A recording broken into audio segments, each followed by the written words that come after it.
Good afternoon, ladies and gentlemen, and welcome to AnteoTech's 2021 Annual General Meeting. My name is Duncan Cornish. I am the Company Secretary of AnteoTech. Before handing over to the Chair, Jack Hamilton, I'd like to cover off on some procedural aspects that will be followed today. Today's meeting is being held online via the Lumi platform. This allows shareholders and proxy holders in attendance the ability to submit written questions, ask oral questions, and submit votes on the resolutions of the meeting. This is a meeting of AnteoTech Limited shareholders. As set out in the notice of meeting, only shareholders and proxy holders are entitled to vote on the resolutions, ask questions, or make comments. A reasonable opportunity will be allowed for members as a whole to address the questions received from shareholders and proxy holders as each item of business is being considered. Please ensure your question or comment is relevant to an item of business and to shareholders as a whole. When taking questions and comments, the Chair will first take relevant questions received prior to the meeting if these have not already been covered in the Chair's address. The Chair will then address questions received during the meeting, received through the online platform, then from any shareholders asking audio questions. While the Chair will aim to address all questions received, questions may be amalgamated together if we receive multiple questions on one topic. Questions offensive or unreasonable in any way will be taken as being out of order and will not be acknowledged at all. Questions can be submitted at any time. To ask a question, select the messaging tab at the top of the Lumi platform. At the top of that tab, there is a section for you to type your question. Once you've finished typing, please hit the arrow symbol to send. As this webinar has a 20-second delay, and to help with the smooth running of the AGM, we ask that shareholder or proxy holders with prepared questions submit them now. They'll then be assessed when we come to the relevant point of the meeting. For those shareholders who wish to ask a verbal question, an audio questions facility is available during the meeting. To use this service, please pause the broadcast on the Lumi platform and then click on the link under Asking Audio Questions. A new page will open where you will be prompted to enter your name and the topic of your question before being connected.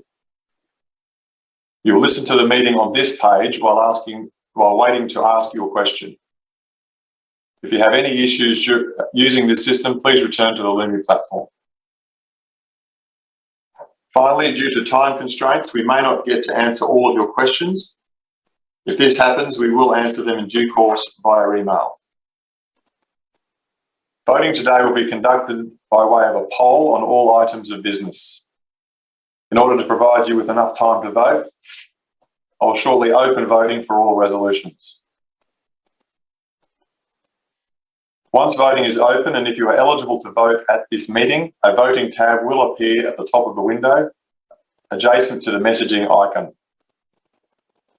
Selecting this icon will bring up a list of resolutions and present you with voting options.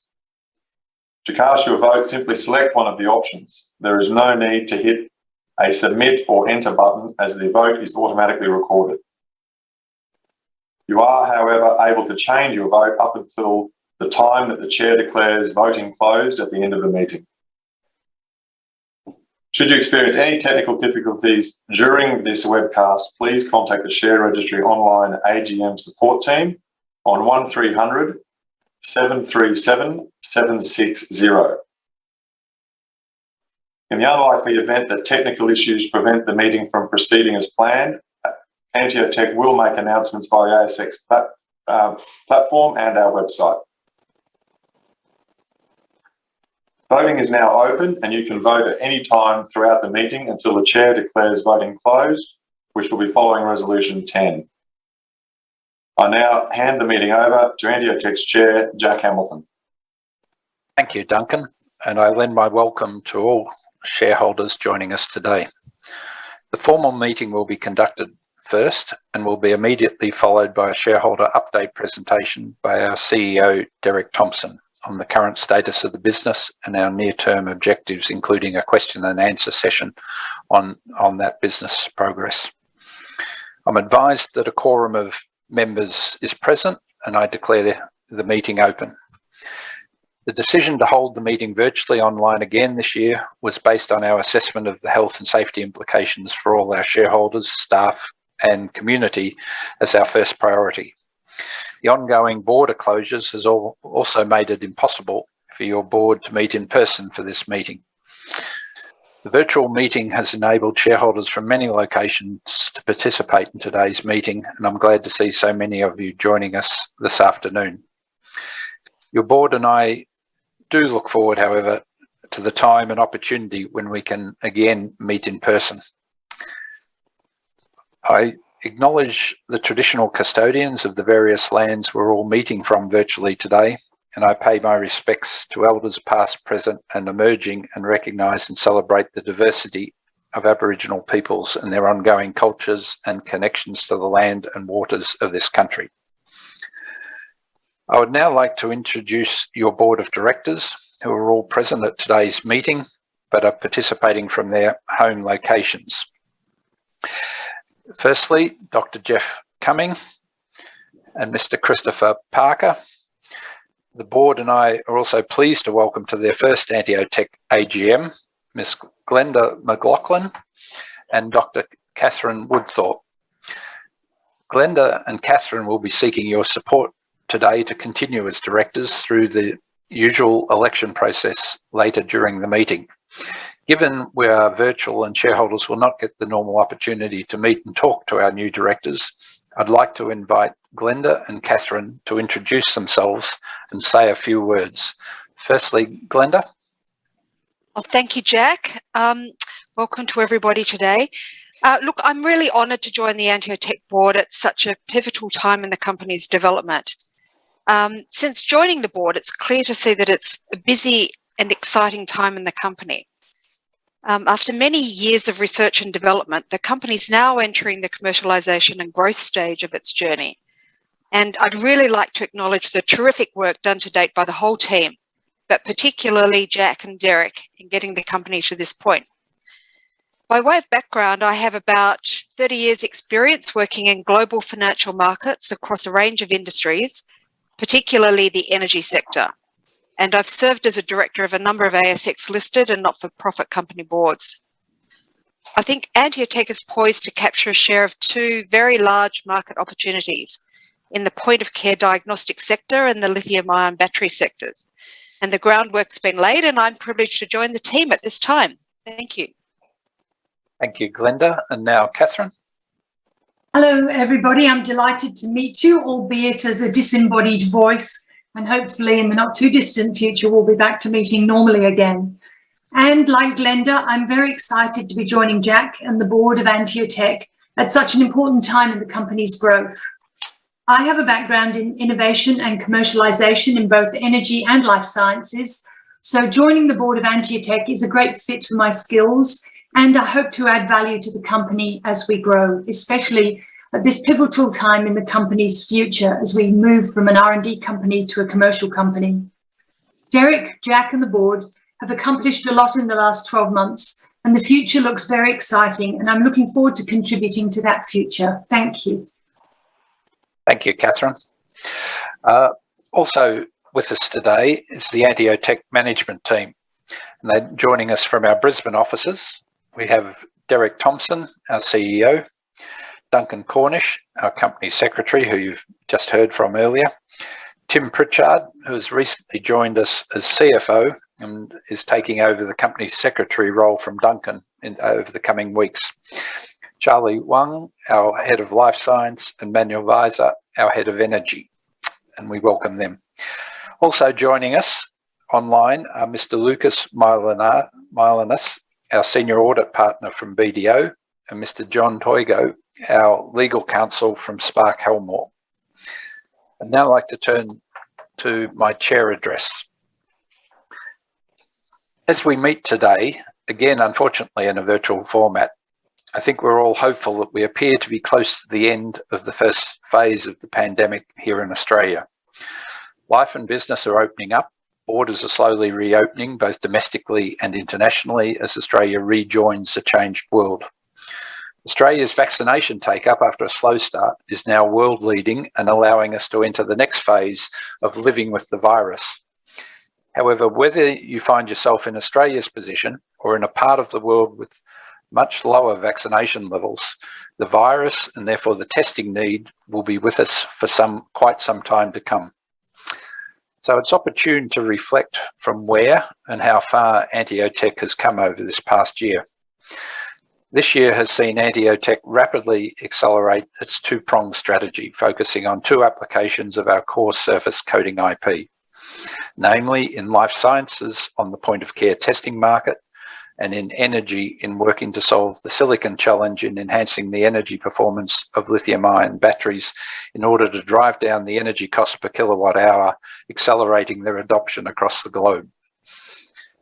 In our life science business, from the announcement in July 2020 of our proof of concept COVID antigen rapid diagnostic test, we achieved validation and design freeze by November and concluded clinical trials with the Doherty Institute by March in 2021. This enabled the submission for CE approval to support our first market entry target, which was Europe. CE approval was granted in April. In parallel, the team also successfully achieved, over a very intense 8 months, conducted via virtual meetings, the demanding task of technical manufacture transfer to our manufacturing partner, Operon, located in Spain. The product and sales team commenced ramp-up of activities from December last year as confidence grew on entering clinical trials that we would have a platform and initial test that would be world-class. That activity continues to build and accelerate and has led to the establishment of a distributor network starting from a zero base to now 9 distributors across 17 countries and still growing. Regulatory processes are now the focus, converting our CE approval to the different applicable requirements of each country in order to allow local sales to occur. In Australia, earlier in the year, we identified that our ISO 13485 certification would need upgrading to meet TGA requirements.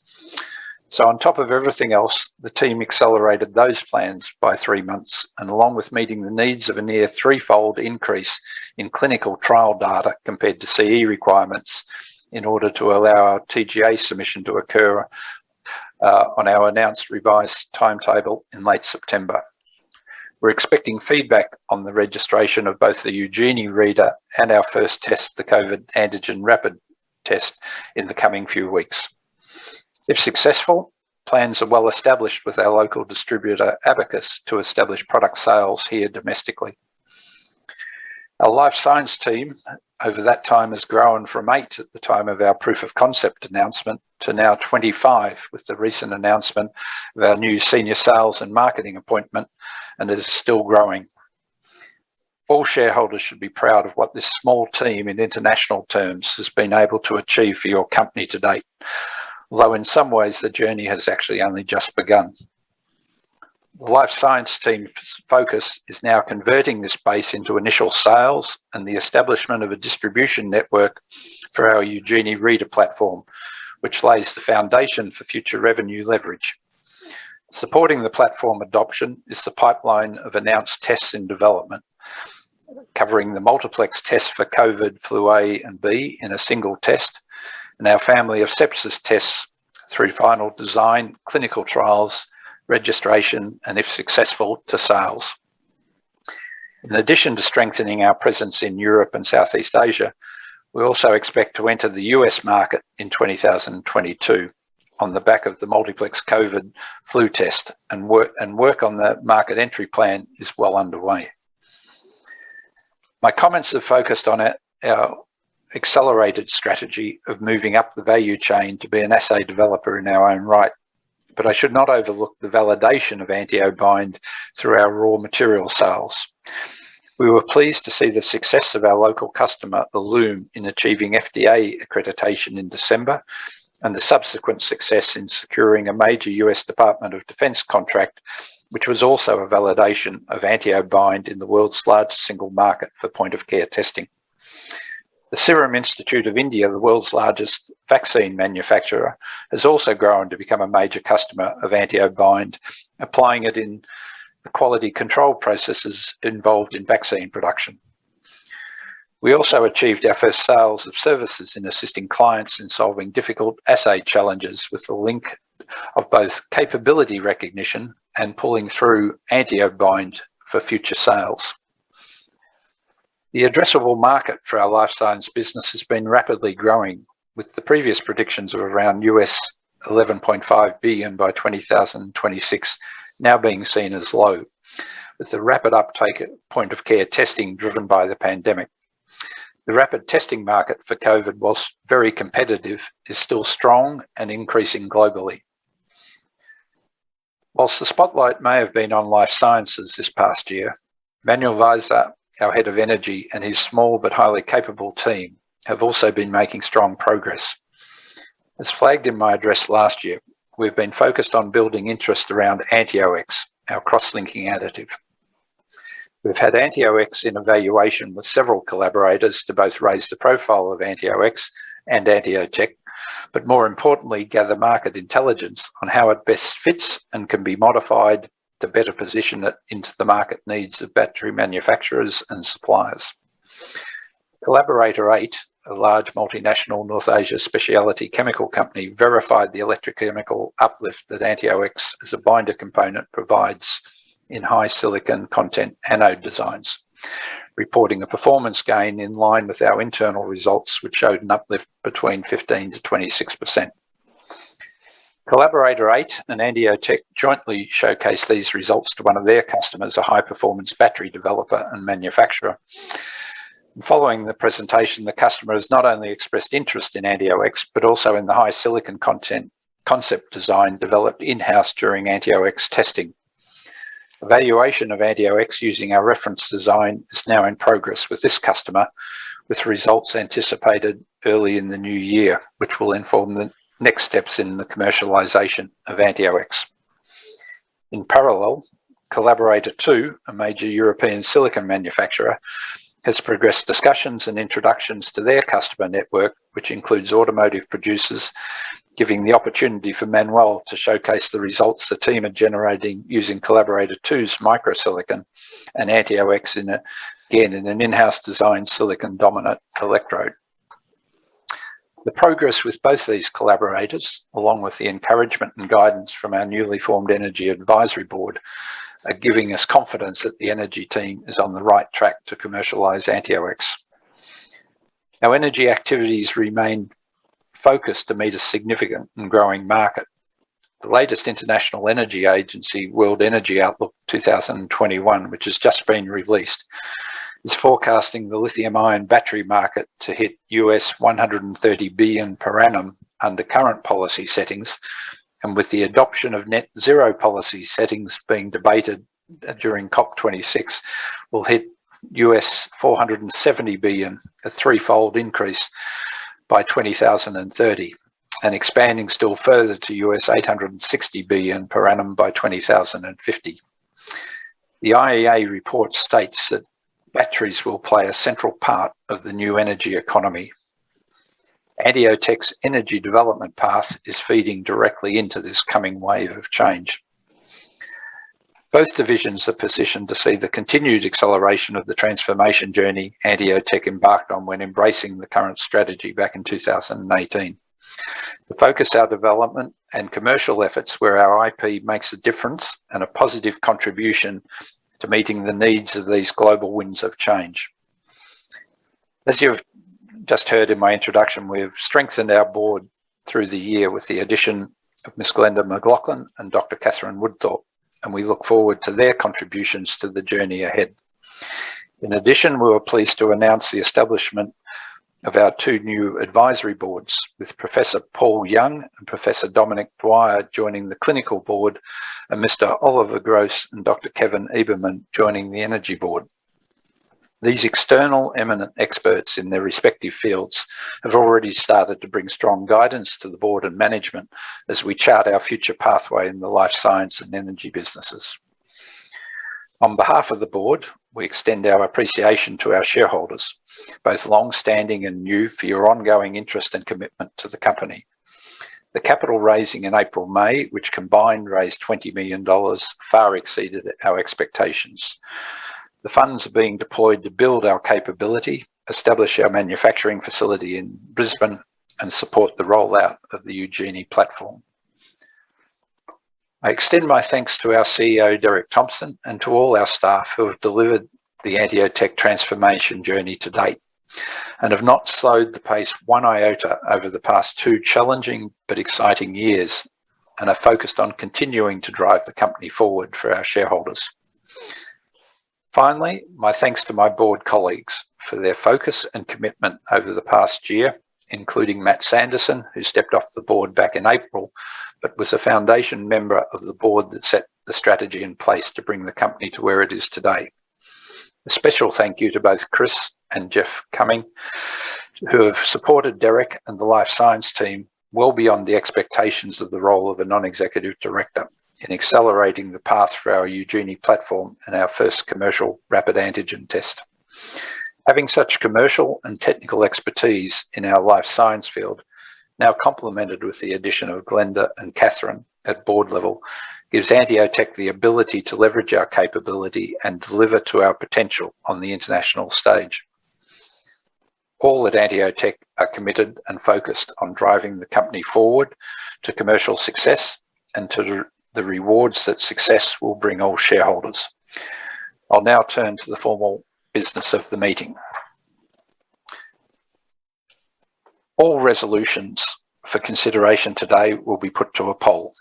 The proxy votes that have been received prior to the AGM will be displayed on the screen as we vote on each resolution.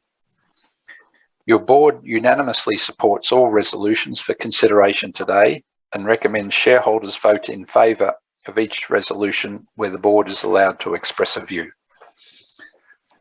A total of 927,502,617 valid proxies have been received and are held by the company's share register. In relation to the proxies, which I am holding as chair, I advise the meeting that if a member has directed me to vote a certain way, I will vote in accordance with that direction as required by law on a poll. I should also point out that in accordance with the provisions of the Corporations Act, all proxies lodged without direction have been voted in favour of resolutions 1 to 10 in line with the directors' voting recommendations. I now move to notice item 1, receive all of the accounts. The first item of business today is to consider and discuss the financial report for the year ended 30th June 2021, together with the auditor's report and director's report in respect of those financial statements. Lucas Marlonis from the company's audit firm BDO is available to answer any questions relating to the auditor's report or the conduct of the auditors. I will now address questions and comments about the reports. Duncan, are there any questions in respect of the annual financial statements? Yes, Jack, I've received one question from shareholder Addison Lake Quality Hire. The question is for the auditor, Lucas. AnteoTech is transitioning from a research-based company to a product-orientated company.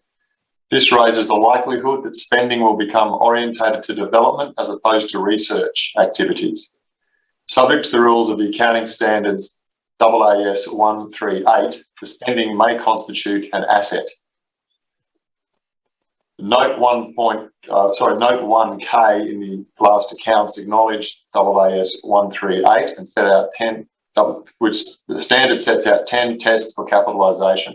AnteoTech fulfills each test and spent material sums on COVID and sepsis business lines during the financial year 2021. What work did the auditor do regarding AAS 138 and why was this not disclosed in the audit report or the financial statements?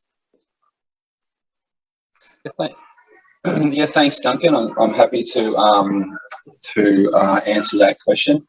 Quite a good question. So what I might note quickly. So what we do, the accounting policy 1K that's been referred to is really the accounting policy that AnteoTech has adopted in relation to the accounting and also the capitalising of development costs, which has been referenced in that question. So we were firstly obviously satisfied that policy is in line with accounting standards. What I might note is at 30 June 2021, AnteoTech has not capitalised any costs in relation to development activities performed thus far. Now, we considered this approach against the current operations performance of the company to date, and we were ultimately satisfied this approach is reasonable on the basis that that the company is currently loss-making, and sales in relation to those activities are relatively minor. And furthermore, this is consistent with what other companies do, so they don't capitalise these costs until such time as there is a larger sum of sales and they're starting to make or getting closer to making profit on those. So on that basis, we're happy with how that was being accounted for. So that answers that question. Thank you, Lucas. Duncan, are there any further questions? No further questions in relation to the financial accounts. Thank you. We now move on to the formal resolutions to be considered. Resolution 1, adoption of the Directors' Remuneration Report. The Remuneration Report sets out the company's remuneration arrangements for the executives and directors. The resolution is a non-binding and advisory resolution which gives shareholders an opportunity to ask questions or make comments concerning the Remuneration Report. Duncan, are there any questions in respect of Resolution 1? There are no questions in respect to Resolution 1. Thank you. In advance of voting, I note that the proxies received are set out on the screen and show a majority in favour and less than 25% against, meaning that there is no issue with respect to a first strike. If you haven't already voted by proxy, please vote now for Resolution 1.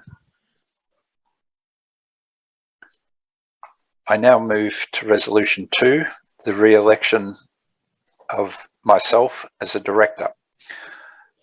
As this resolution concerns my reappointment as a director, so I'll pass the chair to my fellow director, Chris Parker, to deal with this resolution.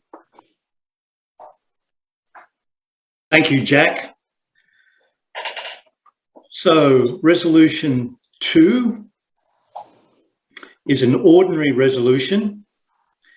In accordance with the company's constitution, Jack retires as a director of the company and offers himself for re-election. Details of Jack's experience were set out in the explanatory memorandum attached to the notice of AGM. So are there any questions in respect of Resolution 2? Chris, there are no questions in respect to Resolution 2. Thanks for that, Duncan. So in advance of voting, I note the proxies received are set out on the screen, as you can see. If you haven't already voted by proxy, please vote now for Resolution 2. With that, I will now pass the chair back to Jack. Thank you, Chris, and thank you, shareholders. Now turn to Resolution 3, re-election of Glenda McLaughlin as a director. Resolution 3 is an ordinary resolution in accordance with the company's constitution. Ms. McLaughlin retires as a director of the company and offers herself for re-election. You've heard briefly from Glenda, and details of her experience were set out in the explanatory memorandum attached to the notice of the AGM. Duncan, are there any questions in respect of Resolution 3? Jack, there are no questions in respect to Resolution 3. Okay, thank you. In advance of voting, I note the proxies received are set out on the screen, showing a majority in favour. If you haven't already voted by proxy, please vote now for Resolution 3. I now turn to Resolution 4, re-election of Catherine Woodthorpe as a director. Resolution 4 is an ordinary resolution in accordance with the company's constitution. Dr. Woodthorpe retires as a director of the company and offers herself for re-election. Details of Catherine's experience were set out in the explanatory memorandum, and you also heard a few words from her earlier. attached to the notice of the AGM. Duncan, are there any questions in respect of Resolution 4? There are no questions in respect to Resolution 4. Thank you. In advance of voting, I note the proxies received are set out on the screen, showing a majority in favour. If you haven't already voted by proxy, please vote now for Resolution 4. I now turn to Resolutions 5, 6 and 7, but before dealing with each specific resolution, which are in regard the ratification of securities related to the placement and SPP, I would like to make a few comments.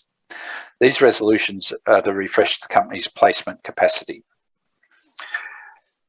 I'd like to address the background, as there have been a number of shareholder questions raised both in the lead up and for this AGM as to why we took the approach we did and its execution.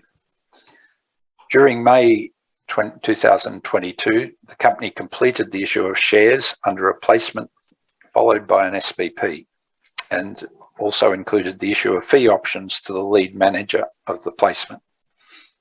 Under the placement, approximately 46 million shares were issued at 26 cents each to raise a total of $12 million. Under the SPP, approximately 31 million shares were issued at the same price as the placement to raise a total of $8 million.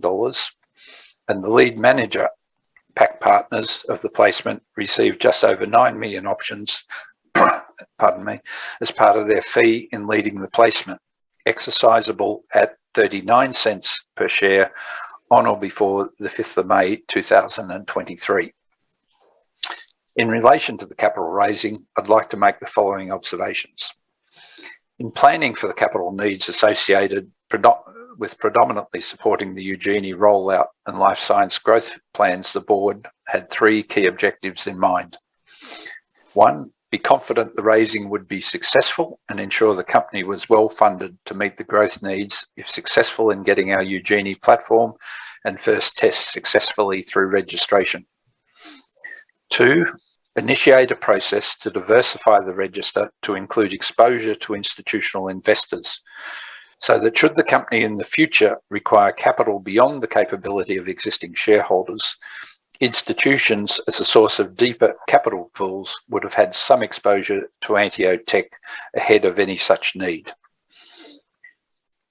Outstripping the capacity of existing shareholders was one of the contributors to the failed Diasource acquisition transaction the company had endeavoured to make in 2016-17, and the significant detrimental consequences for shareholders that followed. Thirdly, our objective was to respect our existing shareholder base to ensure where possible they were not disadvantaged.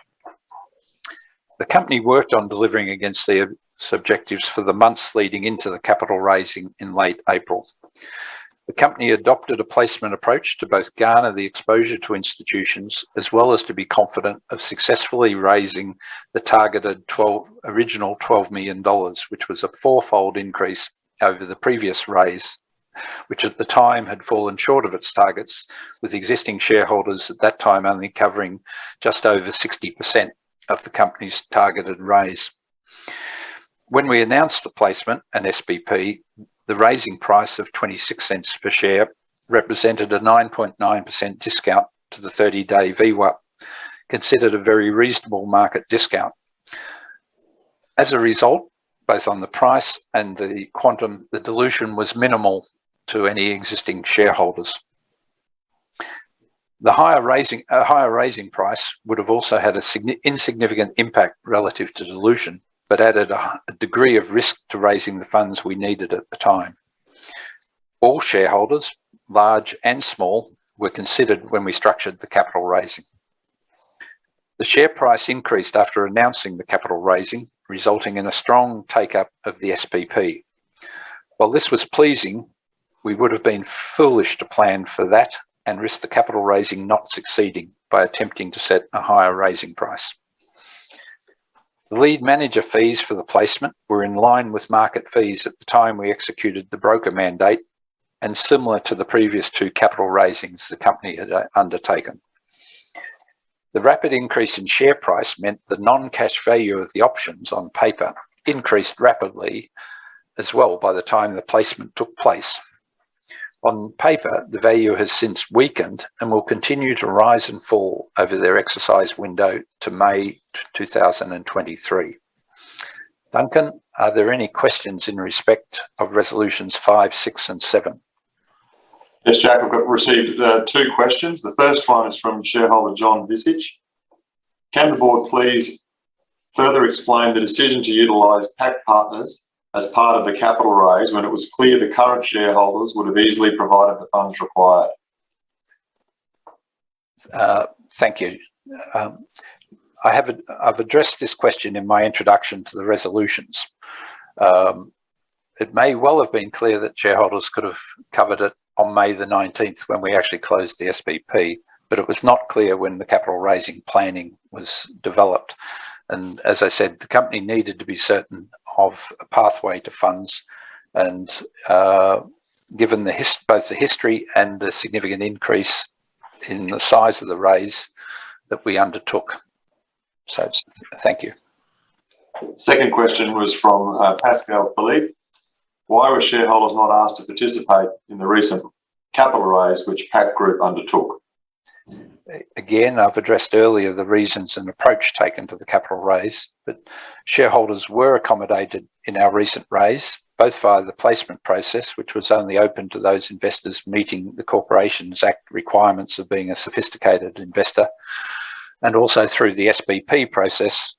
Shareholders made up over 50% of the funds raised for the capital raising. Duncan? No further questions in relation to resolution 5, 6 or 7, Jack. Okay, thank you. If there are no further questions, I'll actually move to the resolutions. Should there be any further questions, you will have the opportunity to ask them before I put the resolution to the vote. Resolution 5, ratification of prior issue of placement shares. Resolution 5 is an ordinary resolution seeking shareholder ratification for the previous issue of 46,153,847 placement shares. Duncan, are there any questions in respect of resolution 5? There are no specific questions in relation to resolution 5. However, we have a new question has come through from Glenville Lee. What was the urgent need to gain funds? The need to gain funds, as was set out in the use of funds at the time of the announcement of the placement and SPP. It was to support primarily supporting the rollout of the Eugenie platform and the working capital that comes with that. In addition, the building of capability, and as I touched on my chair address, the life science team has grown from 8 at the time of our announcement in July last year to now 25 and is still growing. And in addition, it was to be able to move into the capability of doing own strip manufacturing ourselves to complement our manufacturing partner in Operon. And we've made prior announcements of the ordering of the manufacturing equipment, and also have committed to increased accommodation space to be able to accommodate that manufacturing expansion, which we expect to be in place for Q1 next year. Duncan, are there further questions? No further questions in relation to resolution 5. Okay, thank you. In advance of voting, I note the proxies received are set out on the screen, showing a clear majority in favour. If you haven't already voted by proxy, please vote now for resolution 5. I now turn to resolution 6, ratification of prior issue of fee options. Resolution 6 is an ordinary resolution seeking shareholder ratification of the previous issue of 9,230,769 options to the lead manager of the placement. Duncan, are there any questions in respect of resolution 6? There are no questions in relation to resolution 6. Thank you. In advance of voting, I note the proxies received are set out on the screen and show a majority in favour. If you haven't already voted by proxy, please vote now for Resolution 6.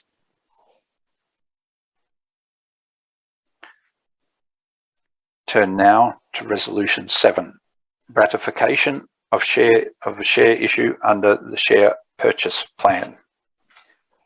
Resolution 7 is an ordinary resolution seeking shareholder ratification for the previous issue of 30,768,389 ordinary shares to participants in the company's share purchase plan so as to refresh the company's placement capacity.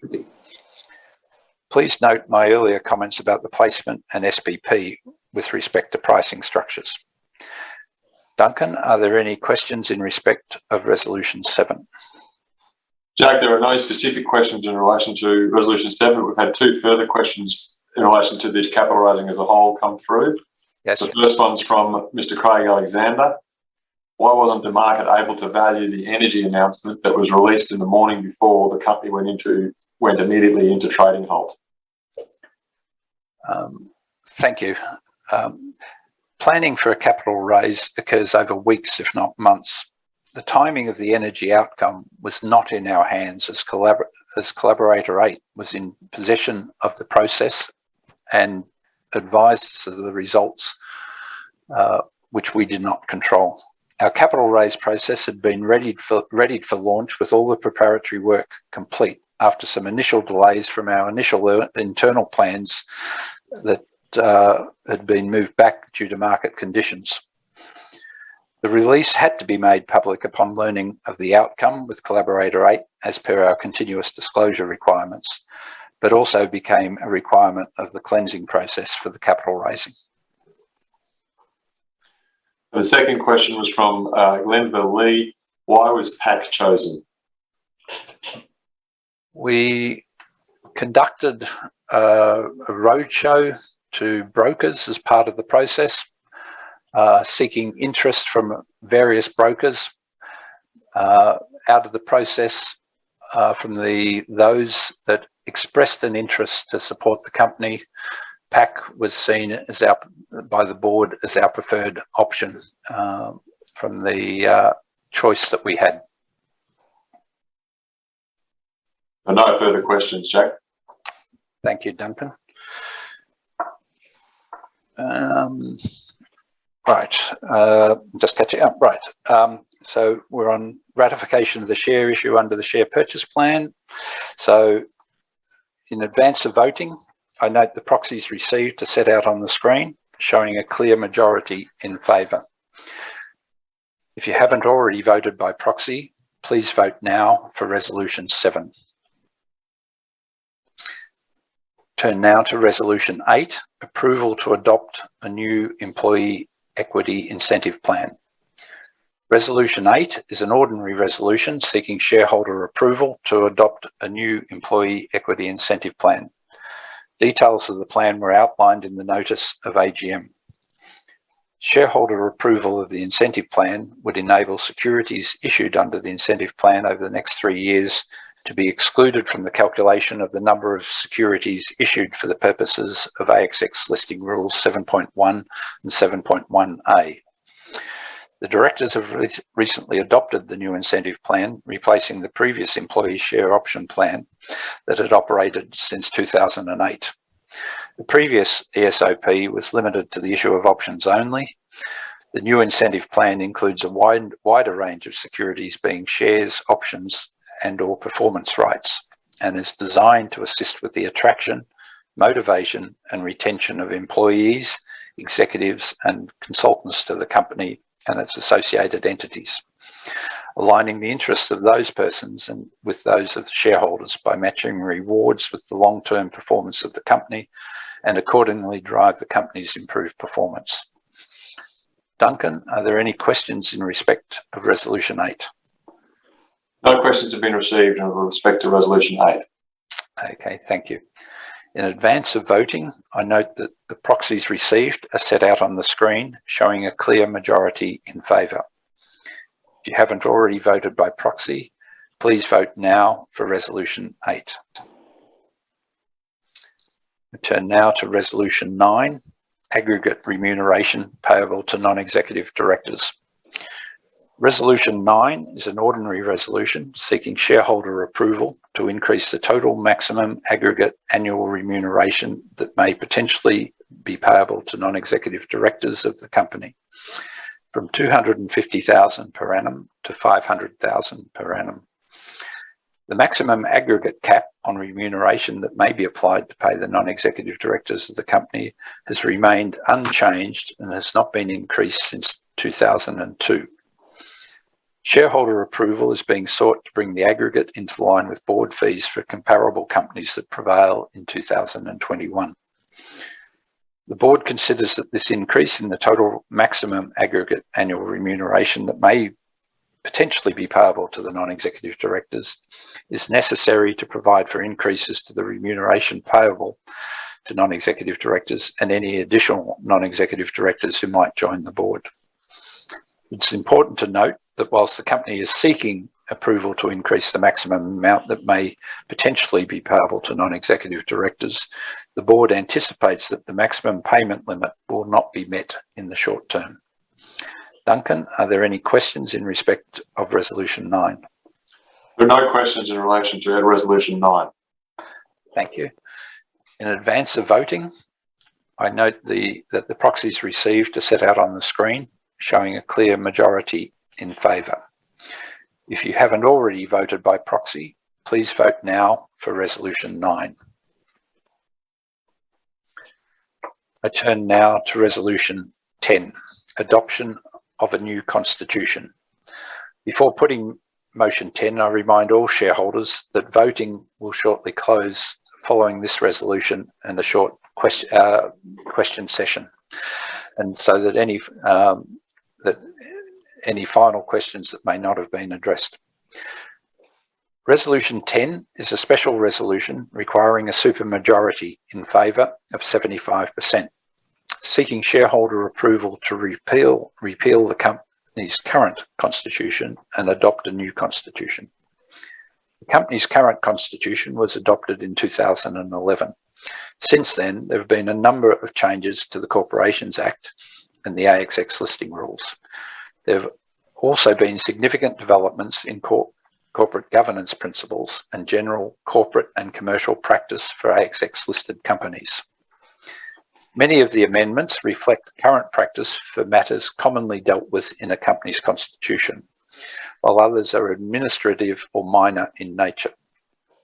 The sole purpose of this motion is to bring the company's constitution into line with modern practices to ensure the company can be run efficiently to benefit all shareholders. Duncan, are there any questions in respect of Resolution 10? There will be no questions received in respect to Resolution 10. All right. Thank you. In advance of voting, I note that the proxies received are set out on the screen and show currently a supermajority in favour. I do encourage shareholders to support this. There is nothing inferred in adopting this constitution but to modernise it for the benefit and efficiency of meeting shareholder needs in running the company. So if you haven't already voted by proxy, you can please vote now, or if you had previously voted and wish to change your vote, you are also able to do that. I'll now turn to any outstanding questions that may not have fallen under specific resolutions, and I do remind all shareholders that voting will close at the end of this question session. So questions related. So I'll take questions related to board and corporate matters.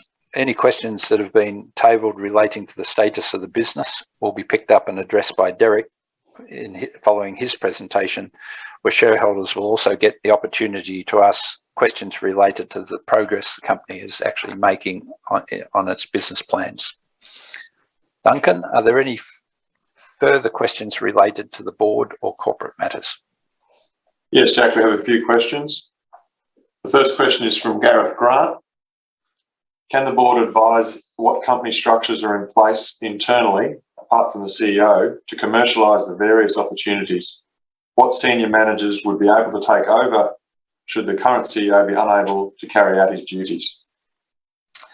Well, you would have seen recently announcements of our new head of product sales and marketing, Ian Steinhardt, as well as obviously Tim Pritchard joining. In terms of succession planning, it is obviously a key issue of consideration. But AnteoTech is very similar to most small and growing companies at this early stage in their development, where the CEO role succession would typically come from outside the company. AnteoTech is a little more fortunate, with 2 former CEOs on the board, and with our recent announcement adding an additional senior executive increases the options for at least temporary internal bridging should an unexpected need arise. Duncan, further questions? Yep. From John Visich.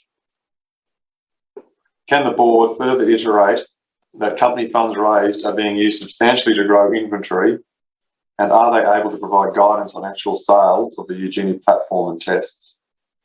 Again, as I mentioned in my chair address, the funds are being used as was outlined in the use of funds announced at the time of the placement and SPP, namely for capability building, supporting working capital needs in the rollout of the Eugenie platform and the initial test, and for establishing strip manufacturing capacity in Brisbane. Derek in his presentation will update on our progress of the rollout of the Eugenie platform and our initial COVID rapid antigen test and deal with the second part of the question there. Okay, also from John Visich, can the board please explain why when the SPP was initiated and the April release of Eugenie concluded that sales of Eugenie would commence once CE mark was approved? To date, shareholders are in the dark on any European sales and inquiries. As the April 12 release, the achievement of the CE certification outlined, the next step from certification was the establishment of a distribution network, which we've been building strongly, with now 4 European Union located distributors being announced over the past 2 months, plus a number of others in non-EU countries. Derek will be updating on the progress we're making in finalising each local registration step and the marketing sales plans in the presentation to follow. Duncan, further questions? Further question from Nicholas Laird. And also from Nicholas, I'll put the 2 questions together, they're similar.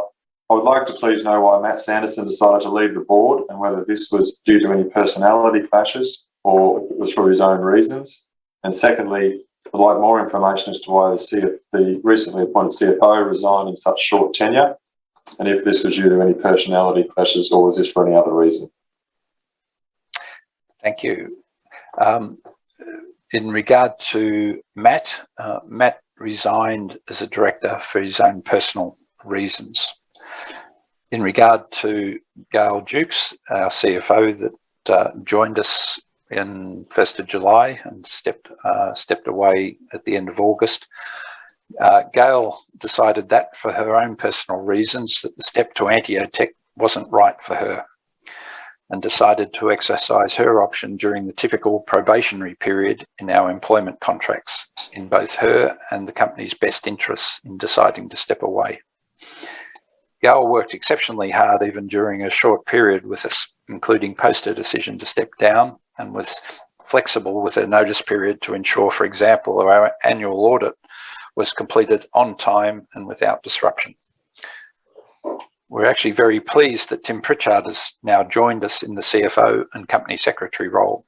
And whilst Tim only started full-time with us at the start of November, he has had a running start by engaging with us in his own time in the lead up to his start, as well as Duncan, who had been CFO until Gail's stepping back into the role. I'd also flag at this point, and Derek will refer to it in his presentation, in addition to Tim, we recently announced the appointment of Ian Steinhardt joining us from Abbott Diagnostics as Head of Market Operations for Life Sciences as well as Pierre Nassi as Head of Product and Services. Ian comes on board early December and will be focused on our distributor network, marketing and sales. Unfortunately, Pierre advised us over the weekend that he has, for unexpected personal reasons, had to withdraw from his appointment. Both he and we are disappointed at this development, and Derek has already re-triggered the recruitment process for the role. Duncan, further questions? From Mark Malone. Why did the board not tell shareholders that each jurisdiction would require further approvals after CE mark? The healthcare diagnostic market is a highly regulated and also a continually shifting market in terms of regulatory requirements. CE approval applied to EU countries as per our April announcement.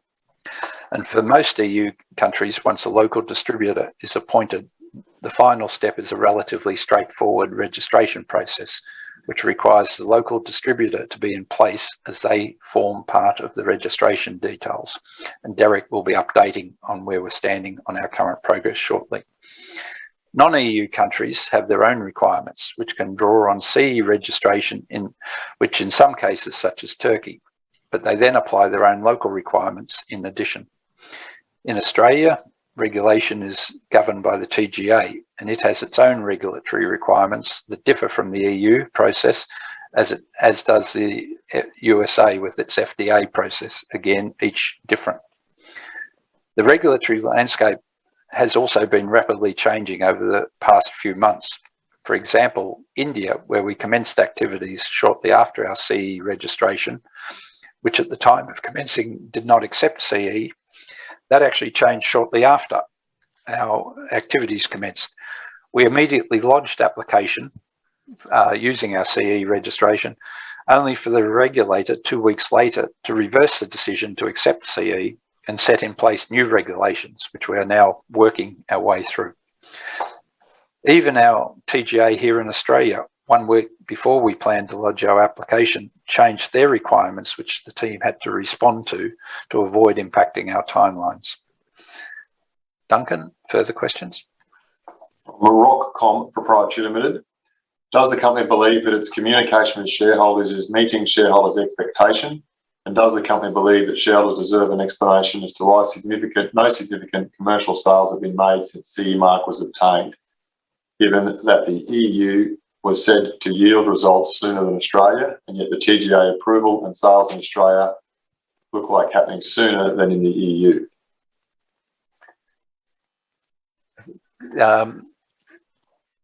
With shareholder communication, we attempt and strive to actually maintain as much shareholder communication as one, we're able, and two, that within the demands of activity are capable of being delivered.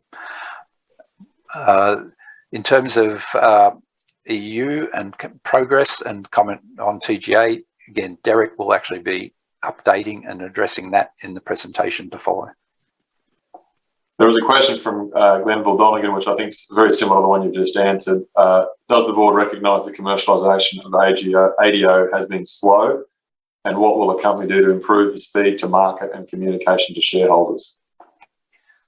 I actually, at this point, I probably do disagree on, is the commercialisation slow? The commercialisation process, and as I've alluded to in the answer to one of the earlier questions, the regulatory processes are both shifting and changing as we, even since we had our CE certification, registration process.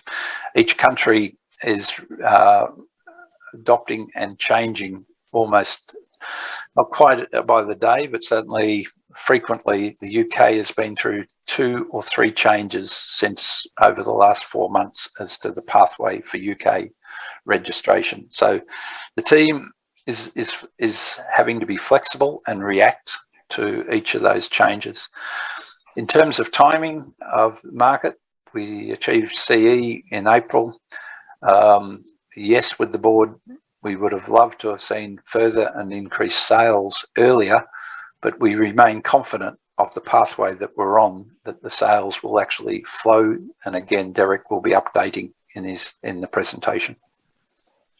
The last question, which is very similar to the previous two veins from Cameron Rushworth, asks if the board thinks it has done a suitable job in capitalising on the COVID pandemic, given the items we just mentioned about TGA and the commercialisation of ADO being slow.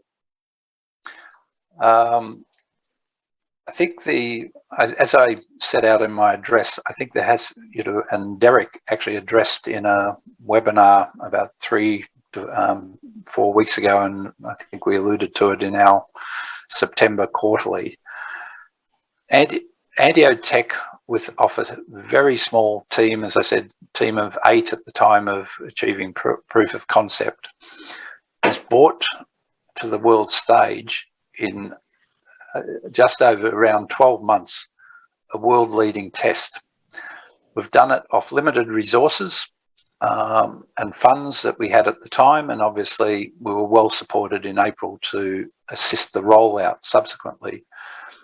But as I think we included in the earlier presentations, the normal timeline to develop a test in an international point of care and assay developer is anywhere from 3 to 4 years, and includes expenditure in the tens of millions, not single figure numbers. So I personally are very proud of what Charlie and the team, and under Derek's leadership and guidance, has been able to actually achieve.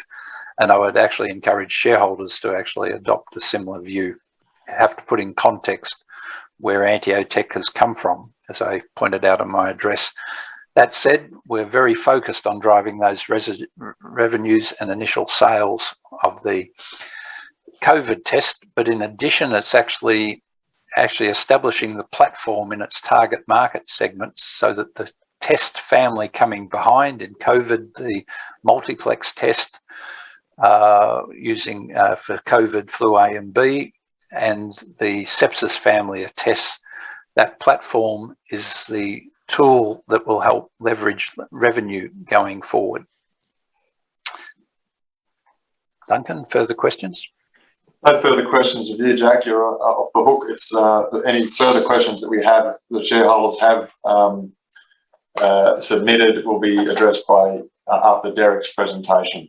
We have them here listed. Okay, thank you, Duncan. All resolutions and AGM matters have now been dealt with, and I now close the voting.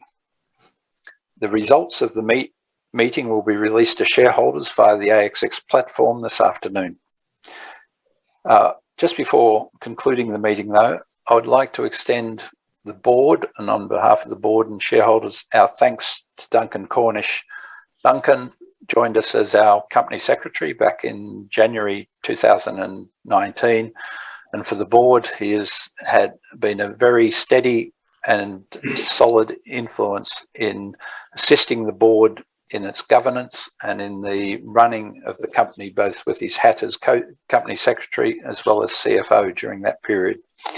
We wish Duncan all the best in his future endeavours and thank him for his work for Anteo over the 2.5 years. That concludes the business of the meeting, and I thank you all for your attendance, and I now formally close the meeting. I'll now hand over the virtual floor to Derek in Brisbane to update all shareholders on the current status of the business and our focus going forward. Over to you, Derek. Great. Thanks, Jack. Well, at the end of 2021, our communities are in a very unique position. We continue to grapple with how to effectively deal with a highly transmissible viral disease that cripples the vulnerable and diminishes our economies. At the same time, we are trying to protect the long-term future of the planet by slowing the emission of harmful carbon dioxide by harnessing energy from non-carbon-based sources and deploying it via cleaner technology forms, including the lithium-ion battery. We at AnteoTech are operating at the heart of societal need. We are living our values by demonstrating that we have the skill, the IP, the fortitude and the confidence to make a contribution to tackle the global challenges of our time. We are a growing team of professionals dedicated to the delivery of solutions that will enable our company to prosper and further underpin the opportunity to deliver solutions for many different community and societal needs. Our decision to alter the primary focus of our approach from delivery of IP and raw materials to be developed into solution by others to development, manufacture and delivery of end user solutions that we design, that we build and that we brand as our own has fundamentally changed the value equation of the company. We are an innovative company. We are a bold company. We witness problems that make lives difficult. We work through the solutions that can make our lives better, and we deliver on those solutions. During the last 18 months, we have transformed from scientific R&D play to product company. Having successfully built all the required elements of capability to manufacture and deploy end user products, we now turn our attention to leverage of that capability and focus our efforts to further increase shareholder value via full exploitation of the products we have created in large and lucrative markets across the globe. Ladies and gentlemen, thank you for this opportunity to present to you today. I, like Jack, was hoping that we would be able to meet face to face, but alas, not this time. Again, I think this will probably be the last AGM of this format, and I'm hopeful that next time we have an AGM that we will be able to meet in person and catch up. Today, I'm going to briefly showcase the business as it stands today and our plans for the upcoming 12 months. And after that presentation, I'm sure that there'll be a lot of questions which I'll be happy to answer. I do draw shareholders' attention to the previous webinars that we've held, one Jack mentioned a few weeks ago, and also the recent quarterly report where you'll find more detail of the company as it stands today over and above what I'm about to present to you today. You can go back one slide, actually. Thank you. Okay, for those shareholders that aren't particularly familiar with the company, this is a brief overview of the company's operations. We do have a unique proprietary nanopolymer technology, which is the heart of our IP, and it's used across both sides of the business. On the diagnostic side of the business, the product is called AnteoBind, and we have several other brands, AnteoX, of course, and AnteoMed that we use on the energy side. We're developing solutions in both sides of the business, the energy side and the life science side. And of course, on the life science side, we are in the point of care diagnostic market, and our primary product is the Eugenie rapid test platform and its associated suite of tests. We're active in two very, very strong markets, as it has been alluded to by the board, and I'll provide you with some more detail about those markets as we go through the presentation. In addition, we are in commercialisation mode on both sides of the business, and we've brought that to the table in the last 12 months, and I will highlight some of those commercialisation opportunities as we go through this presentation. Okay, we might go to the next slide, please. So our objective is to increase shareholder value via the Eugenie platform by continually enhancing the product's elements that support revenue generation and growth. We will take a segment approach to our sales and marketing. Market segments are discrete portions of the market with unique characteristics that are differentiated. Our strategy is to choose target market segments that have attributes that align with the unique features of Eugenie. Further in the presentation, I will provide more details of those segments we aim to target. Our distribution footprint is strong, and we will continue to grow this element in order we maximise the reach of the product and to maximise our returns. Our suite of tests is unique and fulfills broad unmet clinical needs. We will continue to leverage our test development competency that we have invested in heavily during the last year to differentiate Eugenie and to provide access to high margin, high volume, rapid test segments. And our manufacturing capacity is growing. We will continue to invest in this capacity as demand for our tests increases. Calendar year 2022 aims to be a very big year for the company. We will leverage all the building work we've completed in the last 18 months to capitalise on our position and fully exploit the market position we have created. In 2023, we will continue to develop our offering and continue to grow those revenues. And finally, in 2024, and beyond, we will accelerate the business, accelerate growth, and maximise the returns from the Eugenie platform. Thank you. At a total of 11.5 billion by 2026, the rapid flight test market is quite large and growing significantly due to the pandemic and a shift in testing regimes toward rapid testing. But as I've reported before, we have seen credible analysis suggesting the total in FY 2022 could be triple that number. What we do know is that the need for rapid testing for COVID-19 will not diminish in the short term. If anything, it is our belief that some segments of the market, school testing as an example, will continue to rise sharply globally over the next 24 months. In addition, our research suggests that it is very likely that strains of the flu will reappear in 2022, and demand for high-performance COVID-19 flu A, flu B rapid tests that have been called for by the US CDC will be very strong during the course of calendar year 2022. A broad and continual need for COVID-19 rapid testing, as stipulated regulatory call out for COVID-19 flu A, flu B tests, a COVID-19 positive rate that is again on the rise, resistance in the Republican states to vaccination, and the US FDA still keeping EUA or emergency use application conditions open, leads us to observe significant opportunity for our COVID family of tests in the short to medium term in the United States. In 2022, we will focus on our objective to enter the US market as soon as we are able. The market for sepsis rapid testing is smaller in comparison to COVID-19. However, there is less competition in this market and therefore better opportunity for AnteoTech to capture a significant share of this market. In addition, this market is certain to offer better margins through less competition. We see that sepsis testing will provide significant revenue opportunity for us in 2022. Thank you. In the last 18 months, we have devoted our resources to bringing Eugenie to the market. The effort has required intense focus, and we now have a solid foundation for transaction that includes investment in resources to build the multiplex and sepsis tests required for the Eugenie platform commercialisation. We have continued to increase our scientific staff considerably over the last year, and this puts us in good stead to continue the rollout of tests beyond those already announced. We are expanding our manufacturing to include capability in Brisbane and overseas, as previously announced, and we will continue to build capacity as demand for our test increases. We have regularly released information on the progress of our distribution network, now numbering 9 distributors in 17 territories. We will continue to grow our distribution network globally and focus our 22 effort toward the US market and its associated network of distributors.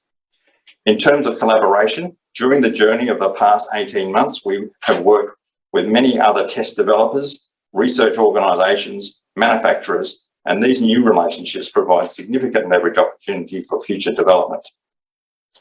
In the marketing and sales area, we are increasing our executive leadership team, and as Jack mentioned, unfortunately, Pierre Nathy will not be joining us, and we wish him a speedy resolution to his personal situation. I've restarted the search for the head of product and services, and we will report on that progress in due course. On the R&D innovation front, our focus has been on reader technology, and we will undertake commercialisation steps of new readers in 2022. Additionally, we have bolstered our IP position for AnteoBind in 2021, and this also strengthens the commercialisation security of the Eugenie platform going forward. Let me just take some water here briefly.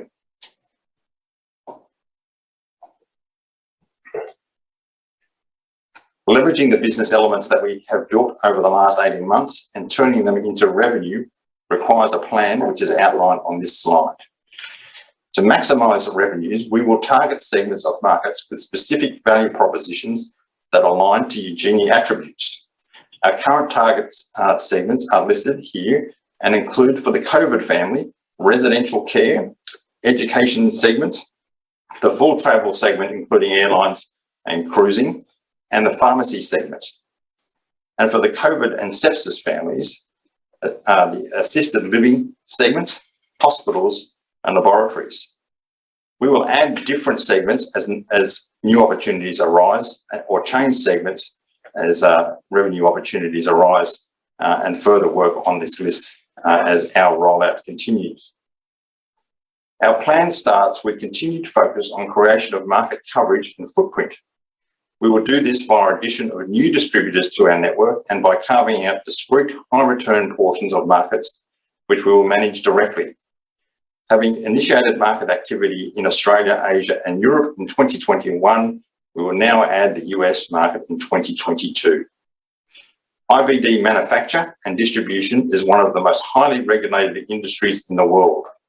Regulatory requirements have increased dramatically at regional, country and jurisdictional levels during the pandemic, and we have invested heavily to meet the challenge in the form of a now fully resourced quality management team and regulatory resources.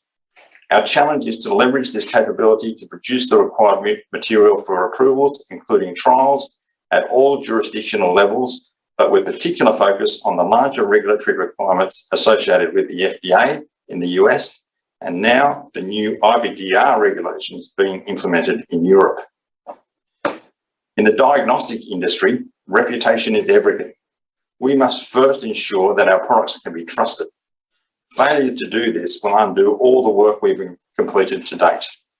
We must focus on providing the product to market using all quality processes to protect us from negative perceptions. Once achieved, trust in product will lead to advocation, and we seek new leading expert opinion that supports our product claims and can be used as leverage for further market entry. Provision of marketing capability focusing on Eugenics differentiators rounds out a set of market position elements that will drive sales into the segments that we target. Finally, sales execution under the leadership of Ian Steinhardt will drive segment-specific value proposition via distributors, carve out directly managed areas of the market to maximise returns, and manage our distributors to maximise sales. Thank you.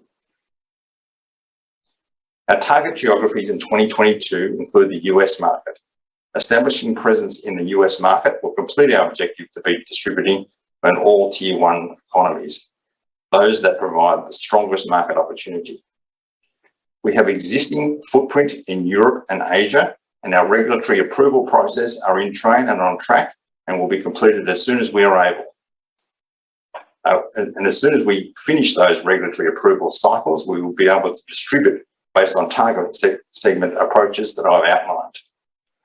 Australia is a smaller market for us. TGA approval is imminent, and we will be operating in Australia, working with Abacus as soon as the TGA gives us the go-ahead. Next slide, please. Thank you. Sepsis is a condition that affects millions and has a mortality rate higher than that of COVID-19 globally. Testing for the condition is currently undertaken by lab-based testing processes, which are very time-consuming. For many people that succumb to the condition, it is the time taken to properly diagnose and make clinical intervention decisions, which makes a significant difference to their health outcome. During the past 18 months, we have showcased Eugenie to many different potential business partners and customers, and as you'd expect in the midst of a pandemic, the focus has been on the COVID-19 test. However, more recently, much of that focus has turned to our sepsis work. We have discovered a significant unmet clinical need that we believe will provide an opportunity for us to occupy a larger portion of the point-of-care market for sepsis than we otherwise would for COVID, and also secure larger margins for the test, especially when we move them to multiplex format during 2022. The need for accurate, quantitative, rapid diagnostic testing to provide critical clinical decision support is an offering few diagnostic companies have been able to provide. Our work in sepsis diagnostics over the last 18 months is set to provide a landmark differentiating value proposition that will help clinicians provide care and make a significant difference to the health outcomes of millions of people around the world.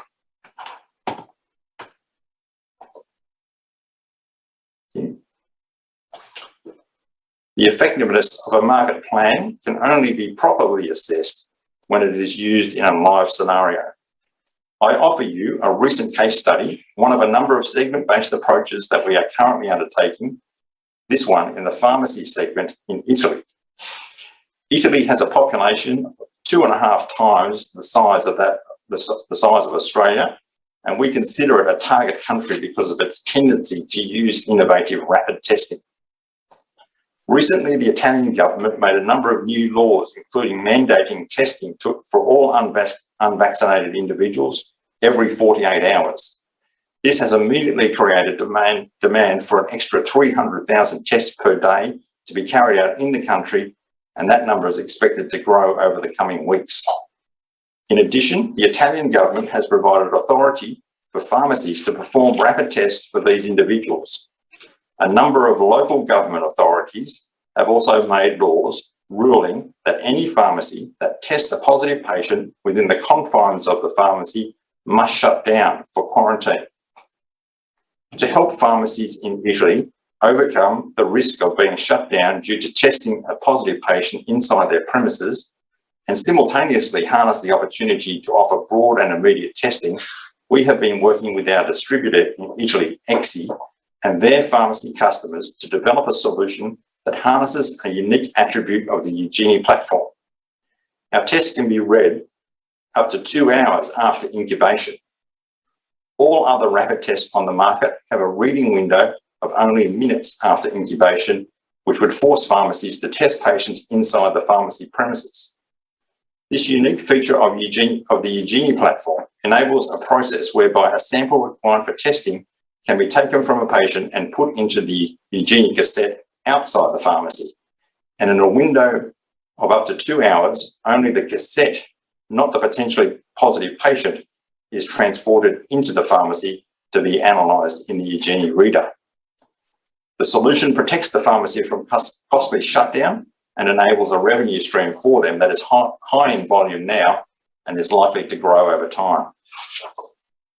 In recent weeks, we have tested the solution in a number of pharmacies in Italy under research conditions, and I can report that this testing has been very successful.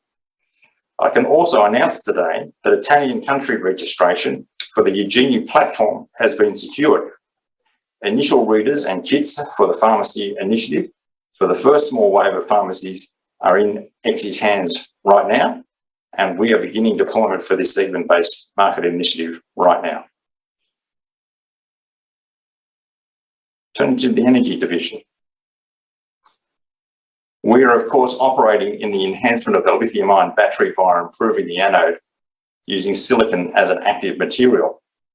We can see from the graph on the right that the active material market for the lithium-ion battery is set to grow very strongly, and that several categories of active material ranging from natural graphite through to silicon-dominant or silicon-only anodes are driving that growth. Strong demand for lithium-ion batteries to harness electricity as a form of power is driving all of these categories, and the market is forecast to grow strongly at 19% capital annual growth rate to 2040. Our binder additive product, AnteoTech, supports and enhances silicon in the anode. Of the segments shown in the graph, silicon dominant obviously contains a high proportion of silicon, and therefore AnteoTech can and will play a large role supporting this segment, which itself is forecast to grow strongly off a low base. However, the current trend in anode design is to mix silicon with carbon-based materials. This effectively brings all the growth in the carbon-based anode material market into the addressable market for AnteoTech as well. Our key observation is we are operating in a market that is growing very, very strongly, and we are commercializing at a time when the need for unique solutions such as AnteoTech is only just beginning. This bodes well for our future commercialization success and for our future revenues.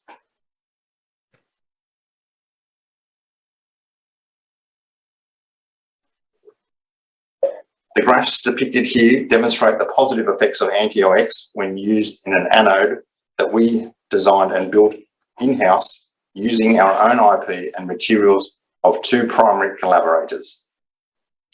We've showcased these results of these tests in investor presentations a number of times in the past. However, on this occasion, I wanted to draw your attention to one aspect of our approach. The The exercise that we have recently undertaken with our collaborators to showcase the effects of AnteoX harnessed a unique AnteoTech competency built up over the last few years. In producing these results, we not only leverage our own IP, but we use our competency to harmonise and optimise our products, our collaborators' products, and third-party elements in an anode we designed that significantly lifts the performance of the lithium-ion battery. This competency has started to unlock some opportunity in the marketplace that colours our thinking about how we further commercialise the energy division in 2022.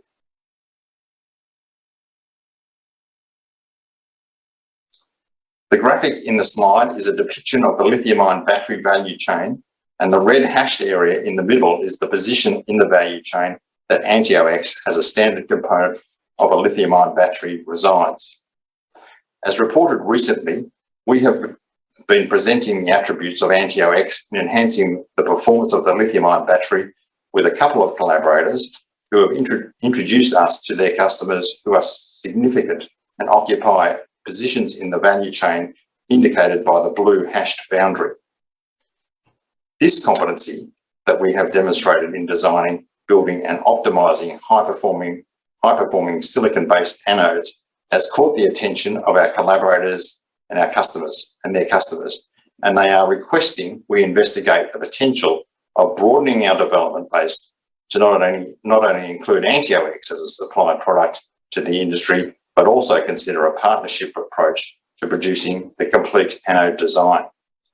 The result is an effective broadening of the areas of the value chain which we are contributing. The blue hashed area in the graphic now also depicts areas of the value chain, the combination of our IP, our product and our competency that we are now operating in. This alters the optics of our participation in the industry and provides us with the opportunity to seek partnership in the areas of the value chain much broader than a product-only approach to the market. And finally, given the background and the developments during the last year to date, our focus for the next 12 months will be to firstly exploit the opportunity originally identified and convert the current market interactions with our collaborators and their customers for the supply of AnteoX into commercial agreements. Secondly, we will continue to leverage our competency and build high-performing anodes and showcase them to the broader market across the value chain as depicted in the previous slide. Lastly, we now have the opportunity to build partnership on a much broader technology footprint, and we will devote considerable effort to capitalising on that opportunity.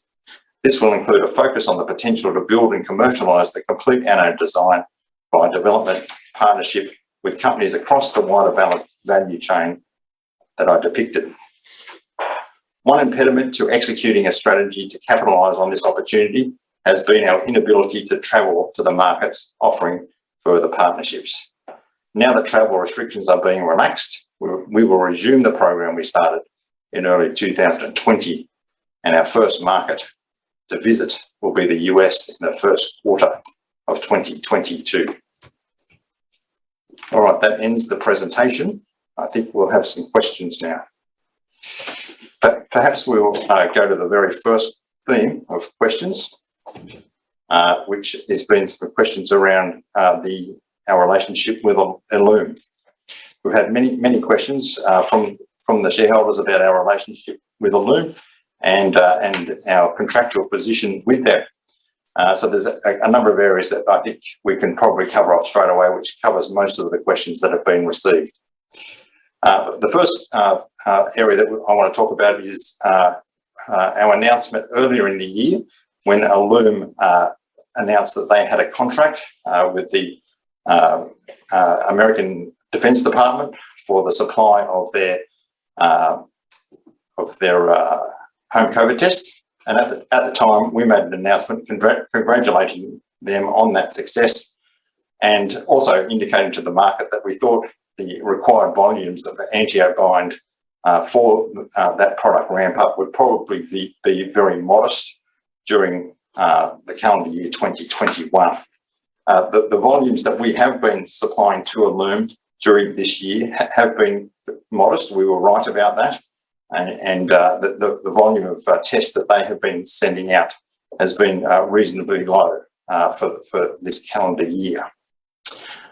The second part that I wanted to address is some questions around our involvement with their test. They are an FDA-approved test. They have an FDA-approved test with AnteoBind as a constituent part of that test. AnteoBind cannot be taken out of their test unless they get reapproval from the FDA to have a different version of the test without AnteoBind in it. That would be an extremely expensive and long-winded process that would take a number of years, and therefore it is extremely unlikely that they will take AnteoBind out of their current set of tests for that reason. We believe that AnteoBind will be a constituent part of their current test and future tests for many years to come. So that's the second area. The third area is some questions around some recent announcements that Illume have been making. We are aware that Illume have had a recall in the United States, and the FDA today has announced further details about that recall. We can confirm with the shareholders that the reason for the recall has nothing to do with AnteoBind or our involvement with the company. The reason for the recall has nothing to do with AnteoBind. There are some issues around reagents, but those reagents are other constituent parts of their test. It has nothing to do with AnteoBind. The fourth area that has drawn some discussion or some questions has been in relation to our contractual arrangements with Illume, and I can confirm that we are in discussions with Illume about renewal of the contract arrangements going forward, and we will make further announcements when we're able around those contract arrangements when they're finished. So they're the four areas that we wanted to touch on. And Duncan, I think we've got further questions after that. We have a number of questions from shareholders. Thanks for sending them in, everybody. Well, we will attempt, although they still are streaming in, to address the life science questions first, and then group the energy questions at the end. We'll start with a question from Mark Douglas. Can you graphic the timeframes and milestones activities for each of the regions we have contacts in? Seems signing distribution contracts is one of the many steps prior to eligibility for sales. This pre-sale process is not clear for layman expectations. Okay, well, I'll draw your attention to our quarterly report, our recent quarterly report, where we mapped out the process of going through a regulatory cycle after we've signed a distributor relationship. The two events are serial in most countries. So in most countries, you have to have a distributor assigned and a contract in place before you can start the regulatory process. And of course, the regulatory process in each country is totally different. So we did put a generic regulatory process into the last quarterly so shareholders could understand the process in some detail. If you are interested in any particular country's regulatory processes, it is public information. So you can go and look up any particular country's regulatory process, including in Australia, where the TGA have a very comprehensive website that lays out exactly what's got to happen. What I can say is it is very complex. We're not going to go through every single country here today because it is extremely complex and we take up a lot of time. Some of the countries that I mentioned that I think we are finding the process of regulatory approval very long-winded include the UK, who are in transition away from the EU, and they've put in place several different processes simultaneously, and we have to go through them all. Countries like Turkey, I think we're probably 70 to 80% through that process now. They do require full clinical trial, and we're about to enter that phase very, very soon. And that clinical trial phase will last, a number of weeks. Countries like Singapore have very, very stringent conditions. They again require a clinical trial. We will trigger that process with them very, very shortly. And countries like Malaysia, for example, they require a clinical trial as well. And I can report to you that we have been accepted for clinical trial in Malaysia, and that process is about to start, as we have for the Philippines, and that clinical trial is about to start there as well. So they're the processes. We have got country registration in Italy, We have country registration already in place in Spain, and we're about to have country registration in Greece. And of course, the TGA approval is imminent. So that gives you a flavour for the types of processes that we're in right at the moment. A question from Pascal de Ferrat. Apologies, Pascal, if I pronounced that incorrectly. Why did AnteoTech not apply for TGA approval early in the year when we went for CE approval? So the TGA approval process and regulatory requirements are very different to the CE regulatory requirements and changing. And so we discovered that our ISO 13485 certification that we had at the time that we achieved CE mark was not sufficient for TGA approval. So we had to upgrade our ISO 13485 certification before we could apply for TGA approval. At no point prior to that upgraded ISO 13485 certification were we in a position to put in a TGA application and have it go through. There was absolutely no chance that a TGA application would have gone through prior to us upgrading the ISO 13485 certification. The very first moment we had after receiving that ISO 13485 certification upgrade, we put in the TGA submission straight away within days. We did not delay. At no point in time ever were we in a position to put in a TGA submission and not put it in. The only time that we have ever been able to put in a TGA submission successfully, we did days later. But at no point in time ever did we negate to put in a TGA submission. We only ever put one in when we were able. A question from Mr. Vijay Galani relating to the TGA approval. Can you clarify whether the approval is imminent, days, weeks, or months? The process is governed by the TGA. We've had guidance in the past about what the process entails. Our process is slightly different to others because we are certifying two pieces of infrastructure at the same time, one being the reader platform, the other being the SARS-CoV-2 test. Other organisations that just have a visual test have a different process. We have a slightly more long-winded process because we're a reader-based solution, and therefore we think that makes the TGA process slightly different. We have our submission in, we're waiting feedback from them. I can't give you any more guidance other than that on when we will hear guidance from the TGA. Another question on the TGA from Judith Martin. Have you received any further questions or requests for information from TGA following submission? Well, as Jack mentioned in his opening, the TGA actually changed their requirements about a week before we were in a position to put in our submission. Now, again, we could only put our submission in when we had upgraded our ISO 13485 certification. And as soon as we had that ISO 13485 certification upgraded, we put our TGA submission in. So there was a change and we had to put in some extra data along the way.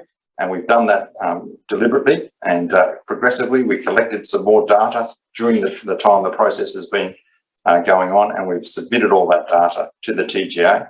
And as I mentioned to you before, we are waiting for their response.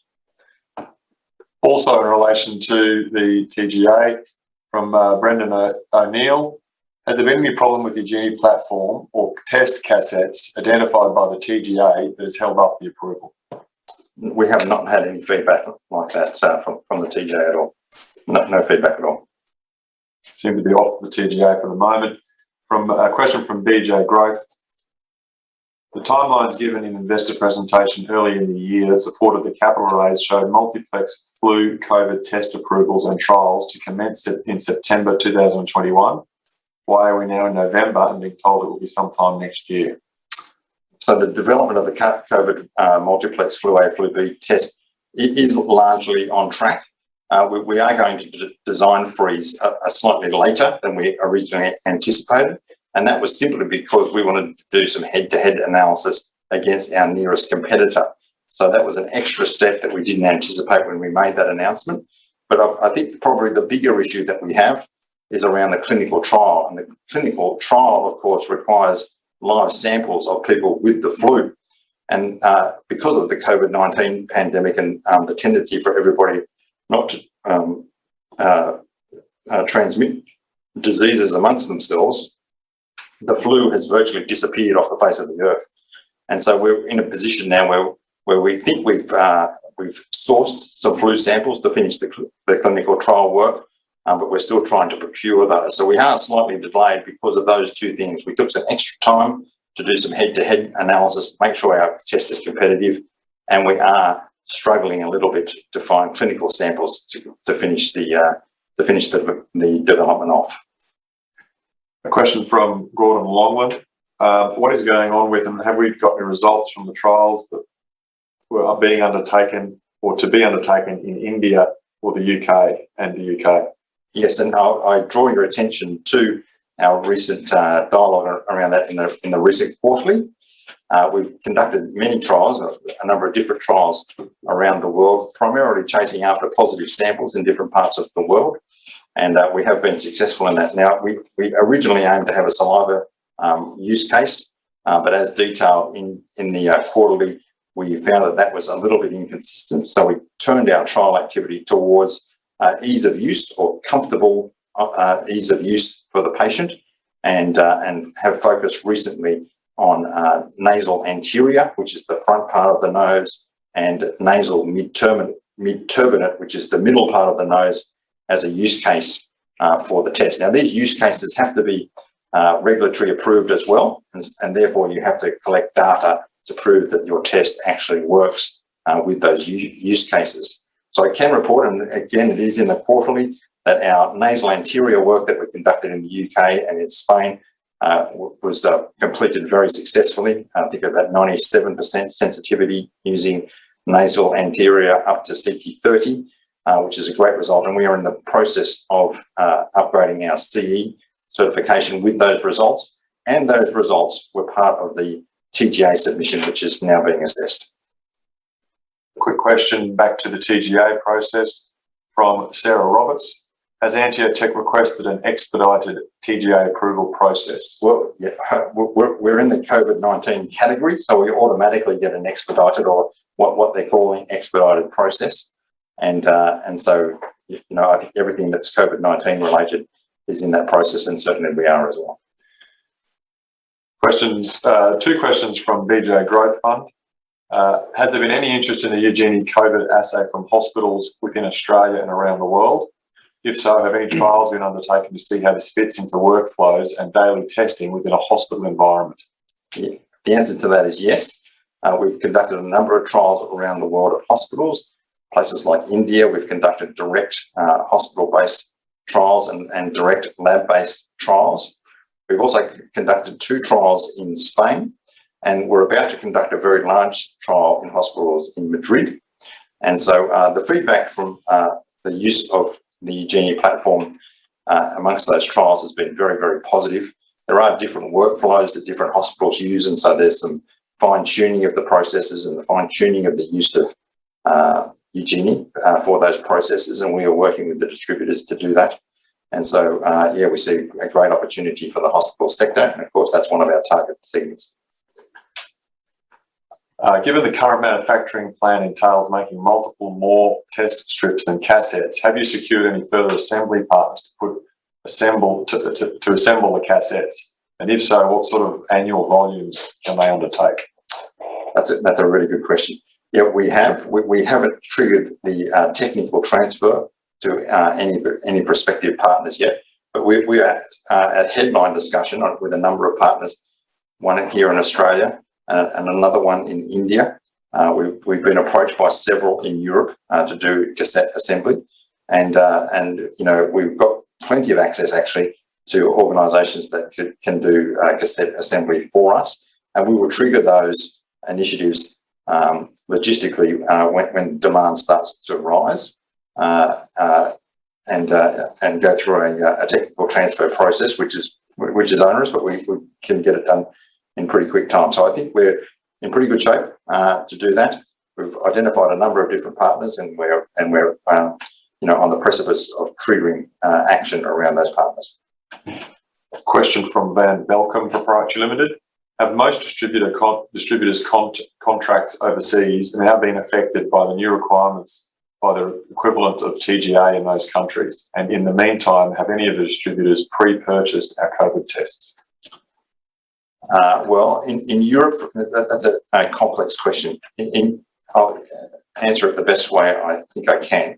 In Europe, for example, the IVDR regulations come into play on the 26th of May 2026. But any test that is IVDD certified prior to that date has had an extension put on it for another 3 years. So we are IVDD certified in Europe, and therefore our IVDR regulations, which is equivalent to TGA or an equivalent to TGA, is not required for the next 3 years. What we are trying to do is make sure that we get the COVID-19 flu A, flu B, and the two initial sepsis tests developed, trialled, and technical files produced so that we can also have them IVDD certified prior to May 26, 2022. So that's a strong effort for us, and that will alleviate a large part of the IVDR requirements until 2 or 3 years down the track. Having said that, we're in a strengthening regulatory set of processes, as I've mentioned. Regulations are getting tougher and harder, and we're certainly focusing on that. And we're working with our distributors at all levels to make sure that we get through all the regulatory processes that we have to. Also from Van Belcom, momentum for RATs around the world appears to lean towards home tests. Do you feel that AnteoTech's market share will be limited to such things as clinical settings, boarding aircraft, sporting events, schools, etc.? Is AnteoTech going to develop home tests to widen its market share? That's a really good question, and a very big question. Look, we observe that the home test market is growing, or is gaining momentum, and certainly that looks attractive to us. And indeed, we have tested technology to develop our test into a home-based offering, or a segment offering for the home segment. And were we to trigger that, we'd have some development work to do, which would take some time. So we see that the home test segment is growing, and we're interested in it, and we certainly have the technology and the ability to enter that segment if we want to. In terms of the rest of the segments, the lab, hospital, screening, etc., they're growing as equally as fast, and still maintain the majority of the market opportunity for us. So our decision to not go for the home segment yet, but to stick with the knitting and stay the course on what we're trying to achieve with the Eugenie platform in their form that it is certainly the right one. And we still see plenty of market opportunity, not only for the COVID-19 family of tests, but as you know, for the sepsis family of tests using the current Eugenie platform configuration. From Brendan O'Neill, has a couple of questions here. Is the multiplex flu COVID test still a priority? Yes, it is. It is. As I mentioned in my presentation, the US CDC have actually called it out. They want developers to do these tests. There aren't that many developers that can do a multiplex test. Multiplex tests are very, very difficult to build and to achieve good results, and we've done that. And so we see that when the flu returns, which we believe will be in the Northern Hemisphere winter, that there'll be a market for this test, and it will obviously be followed. The condition will follow around the world. So therefore, we see a great market for that test. It is a delineating diagnostic tool. With a single sample, the tool will tell whether the patient has COVID-19 or whether the patient has flu. And of course, the response to those conditions are very different. And so it's got it fulfills a very big unmet clinical need, and we see a big market for it. Along those lines, from Brendan again, what canvassing, if any, has been done to gauge interest in our sepsis diagnostic test on the Eugenie platform? We are getting so much inbound inquiry about sepsis. As I mentioned in the presentation, it's starting to overtake the COVID-19 dialogue. In Australia, there's several organisations, both clinical, university and research-based, that are very interested in the sepsis test. And that's been duplicated in all markets around the world, where we're getting a lot of inbound inquiry. From a market perspective, all the distributors want that test to be rolled out as quickly as they possibly can. They have the COVID-19 test in their hands. They have the readers in their hands. They've discussed it with their customers. They can see where that market is. We're getting very, very strong feedback from them that the sepsis test will fulfill an unmet clinical need that they can sell into straight away. How is the slated market entry into America for next year progressing? Is there still an intention for the company to enter this market? As I outlined in the presentation, we are advancing quickly on that. We've engaged consulting expertise on both the regulatory front and on the market front. Our market consultants that we've engaged that are working with us on a week-by-week basis, helping validate the position that we should take in the US market, are the same team that advised Illume on their market entry. And so we're in good hands, and the same team of people that advised Illume on their regulatory strategy for their entry into the US are the same team that we are working with. So we're in very good hands, and I'm very pleased with the work that's going on at the moment. And once we have some firm plans in place, we'll make announcements to the market accordingly. Question from Lauren Gregg. Radio reports this morning regarding a shortage of rapid antigen testers. Does AnteoTech design model best suit public needs? I understand there are about 30 RAT models in the market. Is this correct? Depends on what market you talk about. If you talk about the European market, there's over 300 different COVID-19 RAT tests. So it's a very competitive market. In terms of shortage, I think individual suppliers who have been in the market for a while, maybe having difficulty supplying certain parts of their markets. And we've also heard reports of tests not being available. We are doing our rollout according to what we see as the market opportunity, and we've got manufacturing capacity to fulfill those market opportunities at the moment, and we think we'll be okay. But it's sort of a nice problem to have if you've got more demand than supply, and we've got to watch that position as we roll out. But at the moment, we think we've got enough supply capability to fulfill what we need. And certainly, as I've outlined, we're increasing our manufacturing capability, and we'll roll that out as demand for our product rises.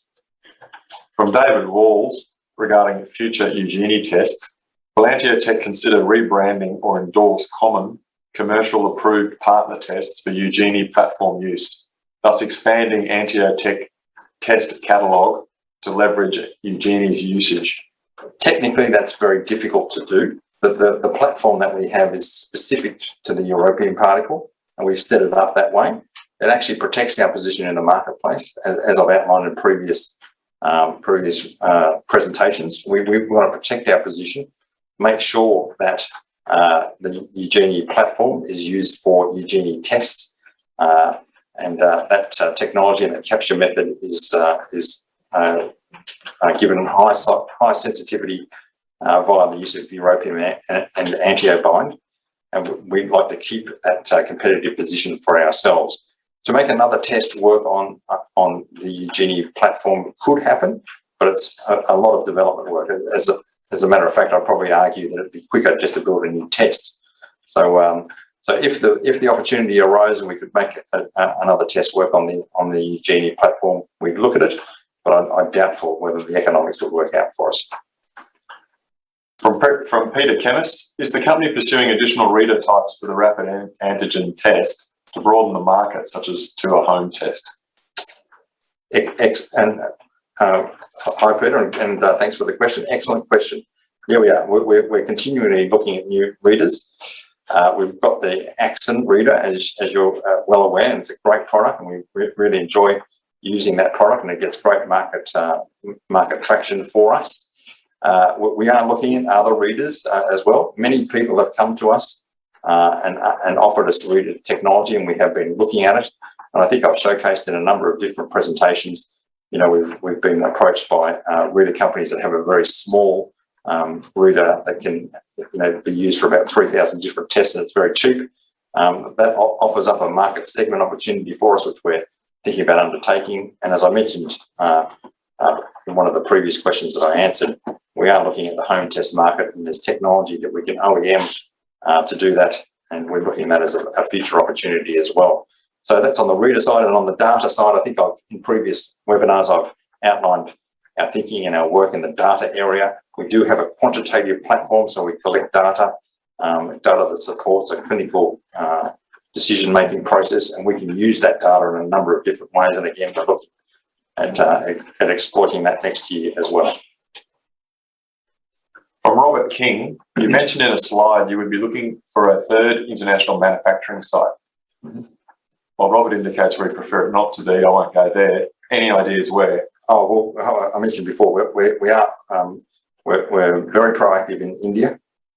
India is a good place to do manufacturing generally, and there's opportunity for us to do that. And if we do cassette assembly, for example, in India, we can service a lot of the Asian market out of that location. We are looking at Australia. There's opportunities here. Again, we've got to service the Australian market, and we've got to service the Asian market from a central location, and Australia could be that place. And we've been approached by several European organisations to do manufacturing. The one area I think we've got to do work on, we're probably a little behind the others, is in the US. Again, we haven't been able to travel to the US, and we are going there with the battery program in the first quarter. So one of the items of agenda for US is to seek some manufacturing capability for the Genie platform as well. From Alan Clark, are we considering a new sales model for Illume and/or other customers to transition from trials to an actual product to achieve better value realisation? I'm assuming that you mean in the raw material side on that question. In terms of how we exploit the opportunity of working with a customer who uses AnteoBind, there's two methods of doing that. One is a simple supply agreement, and that's been the way that we've been supplying most of our customers, including Illume and Serum Institute of India. The other way is a licensing regime, and we do have those discussions with particular customers. It tends to get a little harder to cut those deals because we have to ensure that the customer will have a volume of tests or a volume of product going out the door that is commensurate with the returns that we want to get from AnteoBind. And so they're a little bit more complex, but that's the other mechanism that's at play. I've got to say that most of the customers don't want to go there. They want an easier and simpler supply deal, and they're the ones that we've tended to cut. But we're quite open to the license deal as well. So they're the two regimes, and we're open, and we discuss with the customer the best way for them, and usually that's we can accommodate that and we get a good result. From Craig Alexander, can you please update us on the work in the UK with the NHS? Yeah, great question. Yeah, we can. It's the NHS has been a fairly big and complicated regulatory approval process. Well, what has happened in the UK is they, of course, during the pandemic, have moved out of the EU and gone out on their own. So they've been building their regulatory processes that were tied to the EU and divorcing themselves from that and building their own. And so we've been learning about what those regulatory processes are as they've been building them. And they've got several. They've got 3 different processes. I won't go into all the detail about those 3 processes, but I can tell you that it's one of the most stringent exercises of any regulatory regime anywhere. It's a clinical trial of over 5,000 tests that have to be done. And so prior to that, you have to pass through several regulatory hurdles even to get to the trial. Now, we are in that process now. They've come back to us and they've asked us for some more information around our technical file, and we will fulfil those requirements via another clinical trial that we're starting in Melbourne very, very soon. So that's where we are on the process. I've got to be honest, I can't see it resolving quickly. It is going to be into 2022 before we get through that process, I think. But we are working very diligently to fulfil it. And the message to the shareholders is, unfortunately, it's quite a tough process that they've put in place. Another one from Craig. While the Eugenie platform name is front and centre, will the company look at making the AnteoTech brand appear on packaging to get their name out there further? Well, we deliberately just put the Eugenie name as our primary brand on obviously the Eugenie product, but ironically, the AnteoTech name also appears on the product on the label. And Frederica, if you've got the box handy, I'll actually put it up to the camera. Yeah. Yeah. So I don't know whether you can see that, but that is the label that's on the back of the Eugenie reader, and we also have one on the. We also have one on the kit, and that actually has the AnteoTech brand on it. And so it's not like the AnteoTech brand is completely divorced from the product, because it's on the primary label. Having said that, our marketing push has been behind the Eugenie brand, and that's in line with our marketing strategy, and that's what we deliberately did. But we also have the AnteoTech brand associated with it. From Rockcom Proprietary Limited, why do we not know that our ISO 13485 did not meet the TGA lodgement requirements requiring upgrading? Simply because the requirements started to change, and the TGA, increased the requirements for ISO 13485 certification in a lot of different ways, and we had not put our ISO 13485 processes to that level prior to attempting to look at TGA approval. At the time we did our ISO 13485 certification the first time, we actually didn't have a assay development program in place at all, and so it was very difficult for us to convince the auditors that we had the processes and procedures to do a assay development process. And so we got an ISO 13485 certification at a particular level.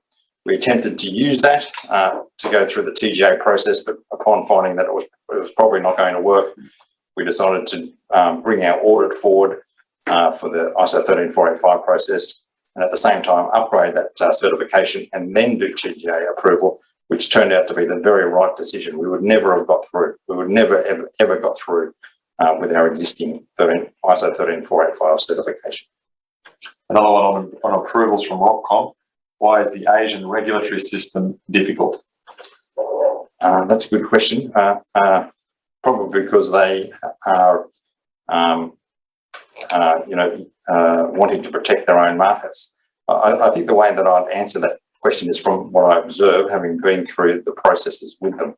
What happened at the start of the pandemic was that governments needed solutions, and they sought various types of solutions, one of them being a rapid antigen test, and immediately their markets were flooded with cheap Chinese produced rapid antigen tests, and a lot of those tests were of low quality.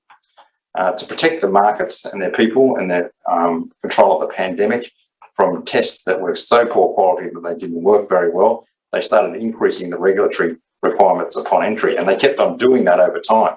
And so most countries in the world have done this, and that has manifested itself into the position that we now find. Asian countries were very lucrative for cheaper tests, and so they have built their own regulatory requirements to stop lower performing tests coming through the door, and that has manifested itself in the likes of the Malaysian market, where you've got to go through a clinical trial, and the same in the Philippines market. So it is what it is, and we are going through that process ourselves. From Richard Martin, can you describe the difference between the Quidel Sophia platform and the Eugenie platform? Thanks, Richard. Great question. Well, the Quidel Sophia platform is a very sophisticated platform. It uses europium as well. It has a suite of tests that is very expansive, and the quality of their tests is very good. Quidel recently released their quarterly update, and of course, they're making revenues in the 500 million per quarter across their diagnostic platforms, and a big part of that is the Sophia platform. So they've been very successful. The test platform itself is not dissimilar to the Eugenie platform. The Eugenie platform has very similar attributes to the Sophia platform, and so we see ourselves as a proxy to their business model, and I've reported that on that in previous presentations. Where we are going to differentiate from the Sophia platform is in the attributes of the Genie platform itself. And that starts with the suite of tests. So we're building a different suite of tests that different to the Sophia platform. So we won't try and go into their markets. We, of course, do cross over on the COVID-19 suite. They have a COVID-19 suite, so do we. So we will cross over there. But you know, they don't have a strong sepsis area, and we will go into other areas that they're not in. Our test platform has certain attributes. The one I've detailed in the Italian case study, 2 hours of incubation time. Theirs is about 4 minutes. So we've got a clear advantage there, and we've got data capability and HL7 capability that's probably superior to theirs. So there's similarities, but there's differences, and we do see ourselves as a proxy to their business model. And the last life sciences question is from David Walls. What happened to the Genie equipment and test sent for Chinese appraisals, and is the IP secure? Well, we went through a process of appraisal with Genedix, and they decided that the Chinese market had become too crowded for COVID-19 tests at that point in time, and we agreed with them. So we decided not to go forward with the commercialisation opportunity that we previously looked at. We still have a relationship with Genedix, and we see certain opportunities in the future. Is the IP protected? We got the reader back and from them, and that's all intact. The IP around the reader is, pretty protected anyway. It can't be duplicated easily, and even if it was, the potential commercial impact would be fairly low. In terms of the test itself, we did send test cassettes to China. They did test them. They were used. Once they're used, you can't use them again, and it's almost impossible to pull the test apart and understand what's making the conjugation work. We've never known anybody to do that. We put all the legal building blocks and protections in place before we did the testing with them and the program with them, so we were protected from a legal position. And I don't think anybody would be able to pull that test apart and reproduce it anywhere in the world. So I think we're pretty well protected. From the BJ Growth Fund, given it was recently revealed Anteo had produced a working anode in-house, is AnteoTech looking at producing, manufacturing and supplying battery anodes, not just raw materials or supply agreements for the energy sector? In my presentation, I outlined what we observed. We did produce an anode. We have been producing anodes as part of our competency. We've done it because we wanted to test our own products on those anodes using AnteoX. And the feedback from the market has been, firstly, that AnteoX is a very strong product, very impressive. But hey, what about that anode you tested it on? Can you show us how that works as well? And so that presents a clear commercial opportunity that we are investigating the best ways to exploit now. And that, again, as I mentioned in the presentation, is a change to our potential approach to commercialisation in 2022. From Brendan O'Neill, what is the latest on Collaborator 8? Are we still engaged with them, and are we confident of a commercial outcome? And along those lines, does the company have any intention to be seeking to be allowed to name some of these and the other energy collaborators? So on the first part of the question, we are very engaged with Collaborator 8. As a matter of fact, we're having some meetings with them next week to follow up on some work that they have been doing in their hands. Now, as we've been reporting, they introduced us to some of their customers, and we presented to their customers on the effect of AnteoX. And again, it was the same feedback, very, very positive result around AnteoX. And can you produce that anode that you did the testing on as well? And can we have a conversation around that? So that was the dialogue that we had with their customer. So post that set of meetings, we have sent material to that customer, and that customer is testing AnteoX in their own hands right now. And we are going through a series of meetings with that customer to see how they're reproducing the results that we showcased to them.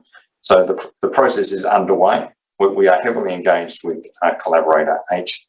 We are heavily engaged with Collaborator 8's customer, and the stage is set for us finish a program which we believe will end up with a commercial outcome in due course.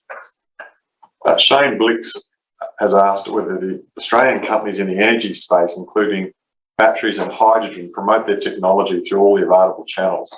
Is there a reason why AnteoTech is not sharing their technology with the market? Well, I think we are. We're heavily involved with the FBI CRC. For example, we are the primary supplier of silicon-based composites to the FBI CRC, and that is a showcase of Australian technology. And so we're in that forum.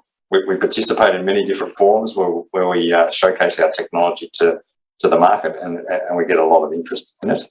Our real opportunity, as we've said before, is overseas, and we've got some programs in place to showcase our product and our capability overseas. And the primary way we've been doing that is via our collaboration with all the collaborators that we are currently working with. So I think we've got plenty of outbound messaging into the market around what we can do.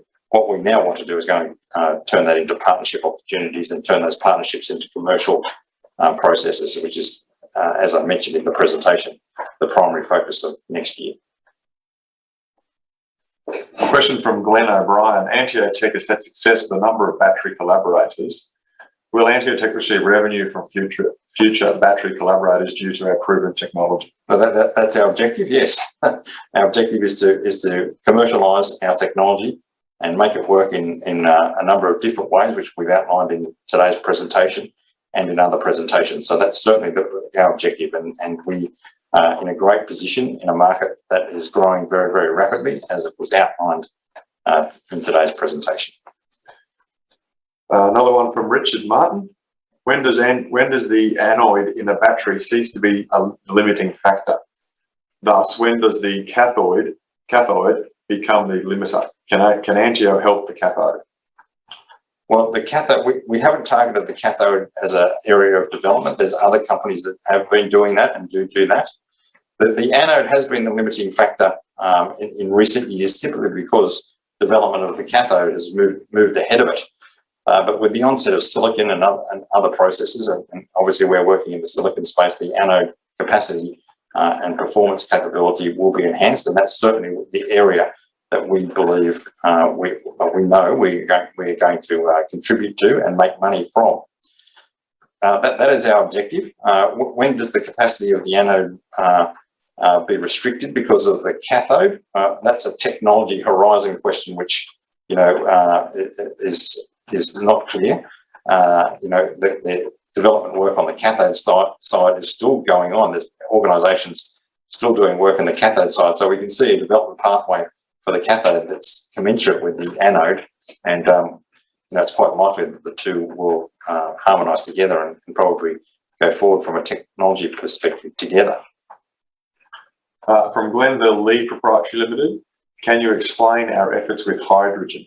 We haven't done any work in hydrogen. It's an area that we obviously are interested in.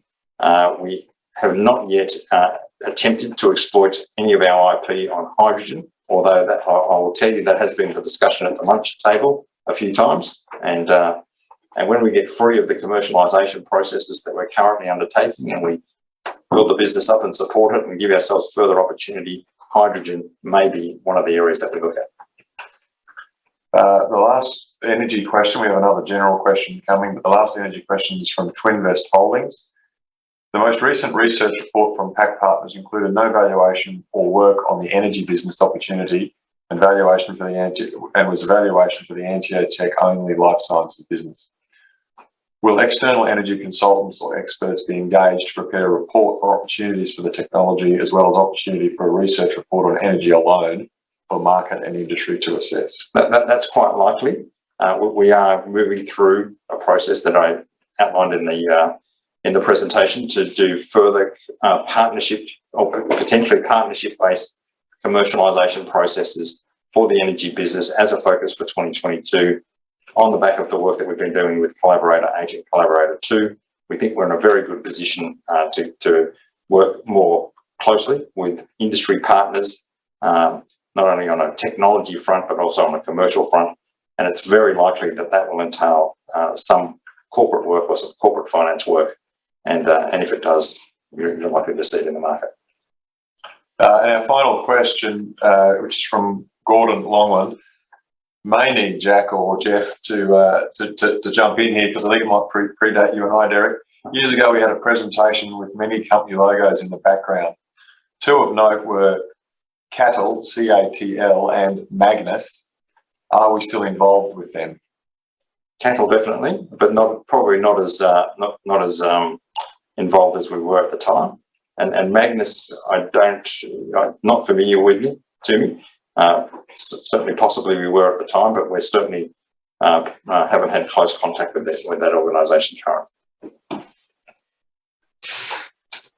A last question from Alan Clark.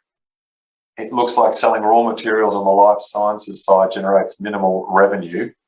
Do you see that selling raw materials on the energy side will generate better revenue, or will we need to look at value adding further on the energy side more than simply selling the raw material? Well, personally, I believe that selling what you determine as a raw material, and I guess you're alluding to AnteoTech as a raw material, as more value adding to the process of generating a high efficiency lithium-ion battery, and so therefore it will govern a price which will help us make money. And we're working through the process of understanding what the production costs of AnteoTech are at scale, and the prices that are being governed or being asked for by technologies that don't do the same job but are similar in nature. And that analysis leads us to the belief that we will make very strong margins out of the sale of AnteoTech as a supply deal on the back of a market that is increasing very, very rapidly. So I think we've got a very strong opportunity to sell AnteoTech as a supplied product to lithium-ion battery developers. On the life science side, we already do that with AnteoBind, of course, but the process of building an assay, as we well know, takes some time. We have done our assay development in 18 months when the industry average is 4 to 5 years. And so seeding the market for the sale of a raw material for an assay developer takes a much longer time. And so the early days of the revenue flow for a raw material for the assay development front are very, very low. For example, we started working with Allume 5 years ago, and it's only just now that they're starting to get to the volume which would make a commercial situation for AnteoBind reasonably or bigger. And so different industries, probably quicker on the battery side, much more demand, and we see a great opportunity to supply AnteoTech and get good revenue streams out of that in the short to medium term. We have no more questions on the system, given that there is a slight delay in that. Derek, if you want to wrap up, if we don't get any questions by the time you've wrapped up, we'll call it a close. All right. Well, thanks very much for your time today, and certainly through the AGM and this presentation. And I think we've been able to showcase the business as it stands today. Next year, 2022, is a very exciting year for us, and the team here are working as a team with a very focused set of objectives and very motivated to turn our capability and the work we've done in building two or three products and bring them to market very, very quickly. I've really enjoyed the session, and your questions have made the conversation much richer than just a bland presentation. So I thank you very much for that. And as I mentioned to you at the start, I was hoping that we would be able to do this session face to face, and I'm sure next time we will. But until next time we meet, thanks very much and have a great day.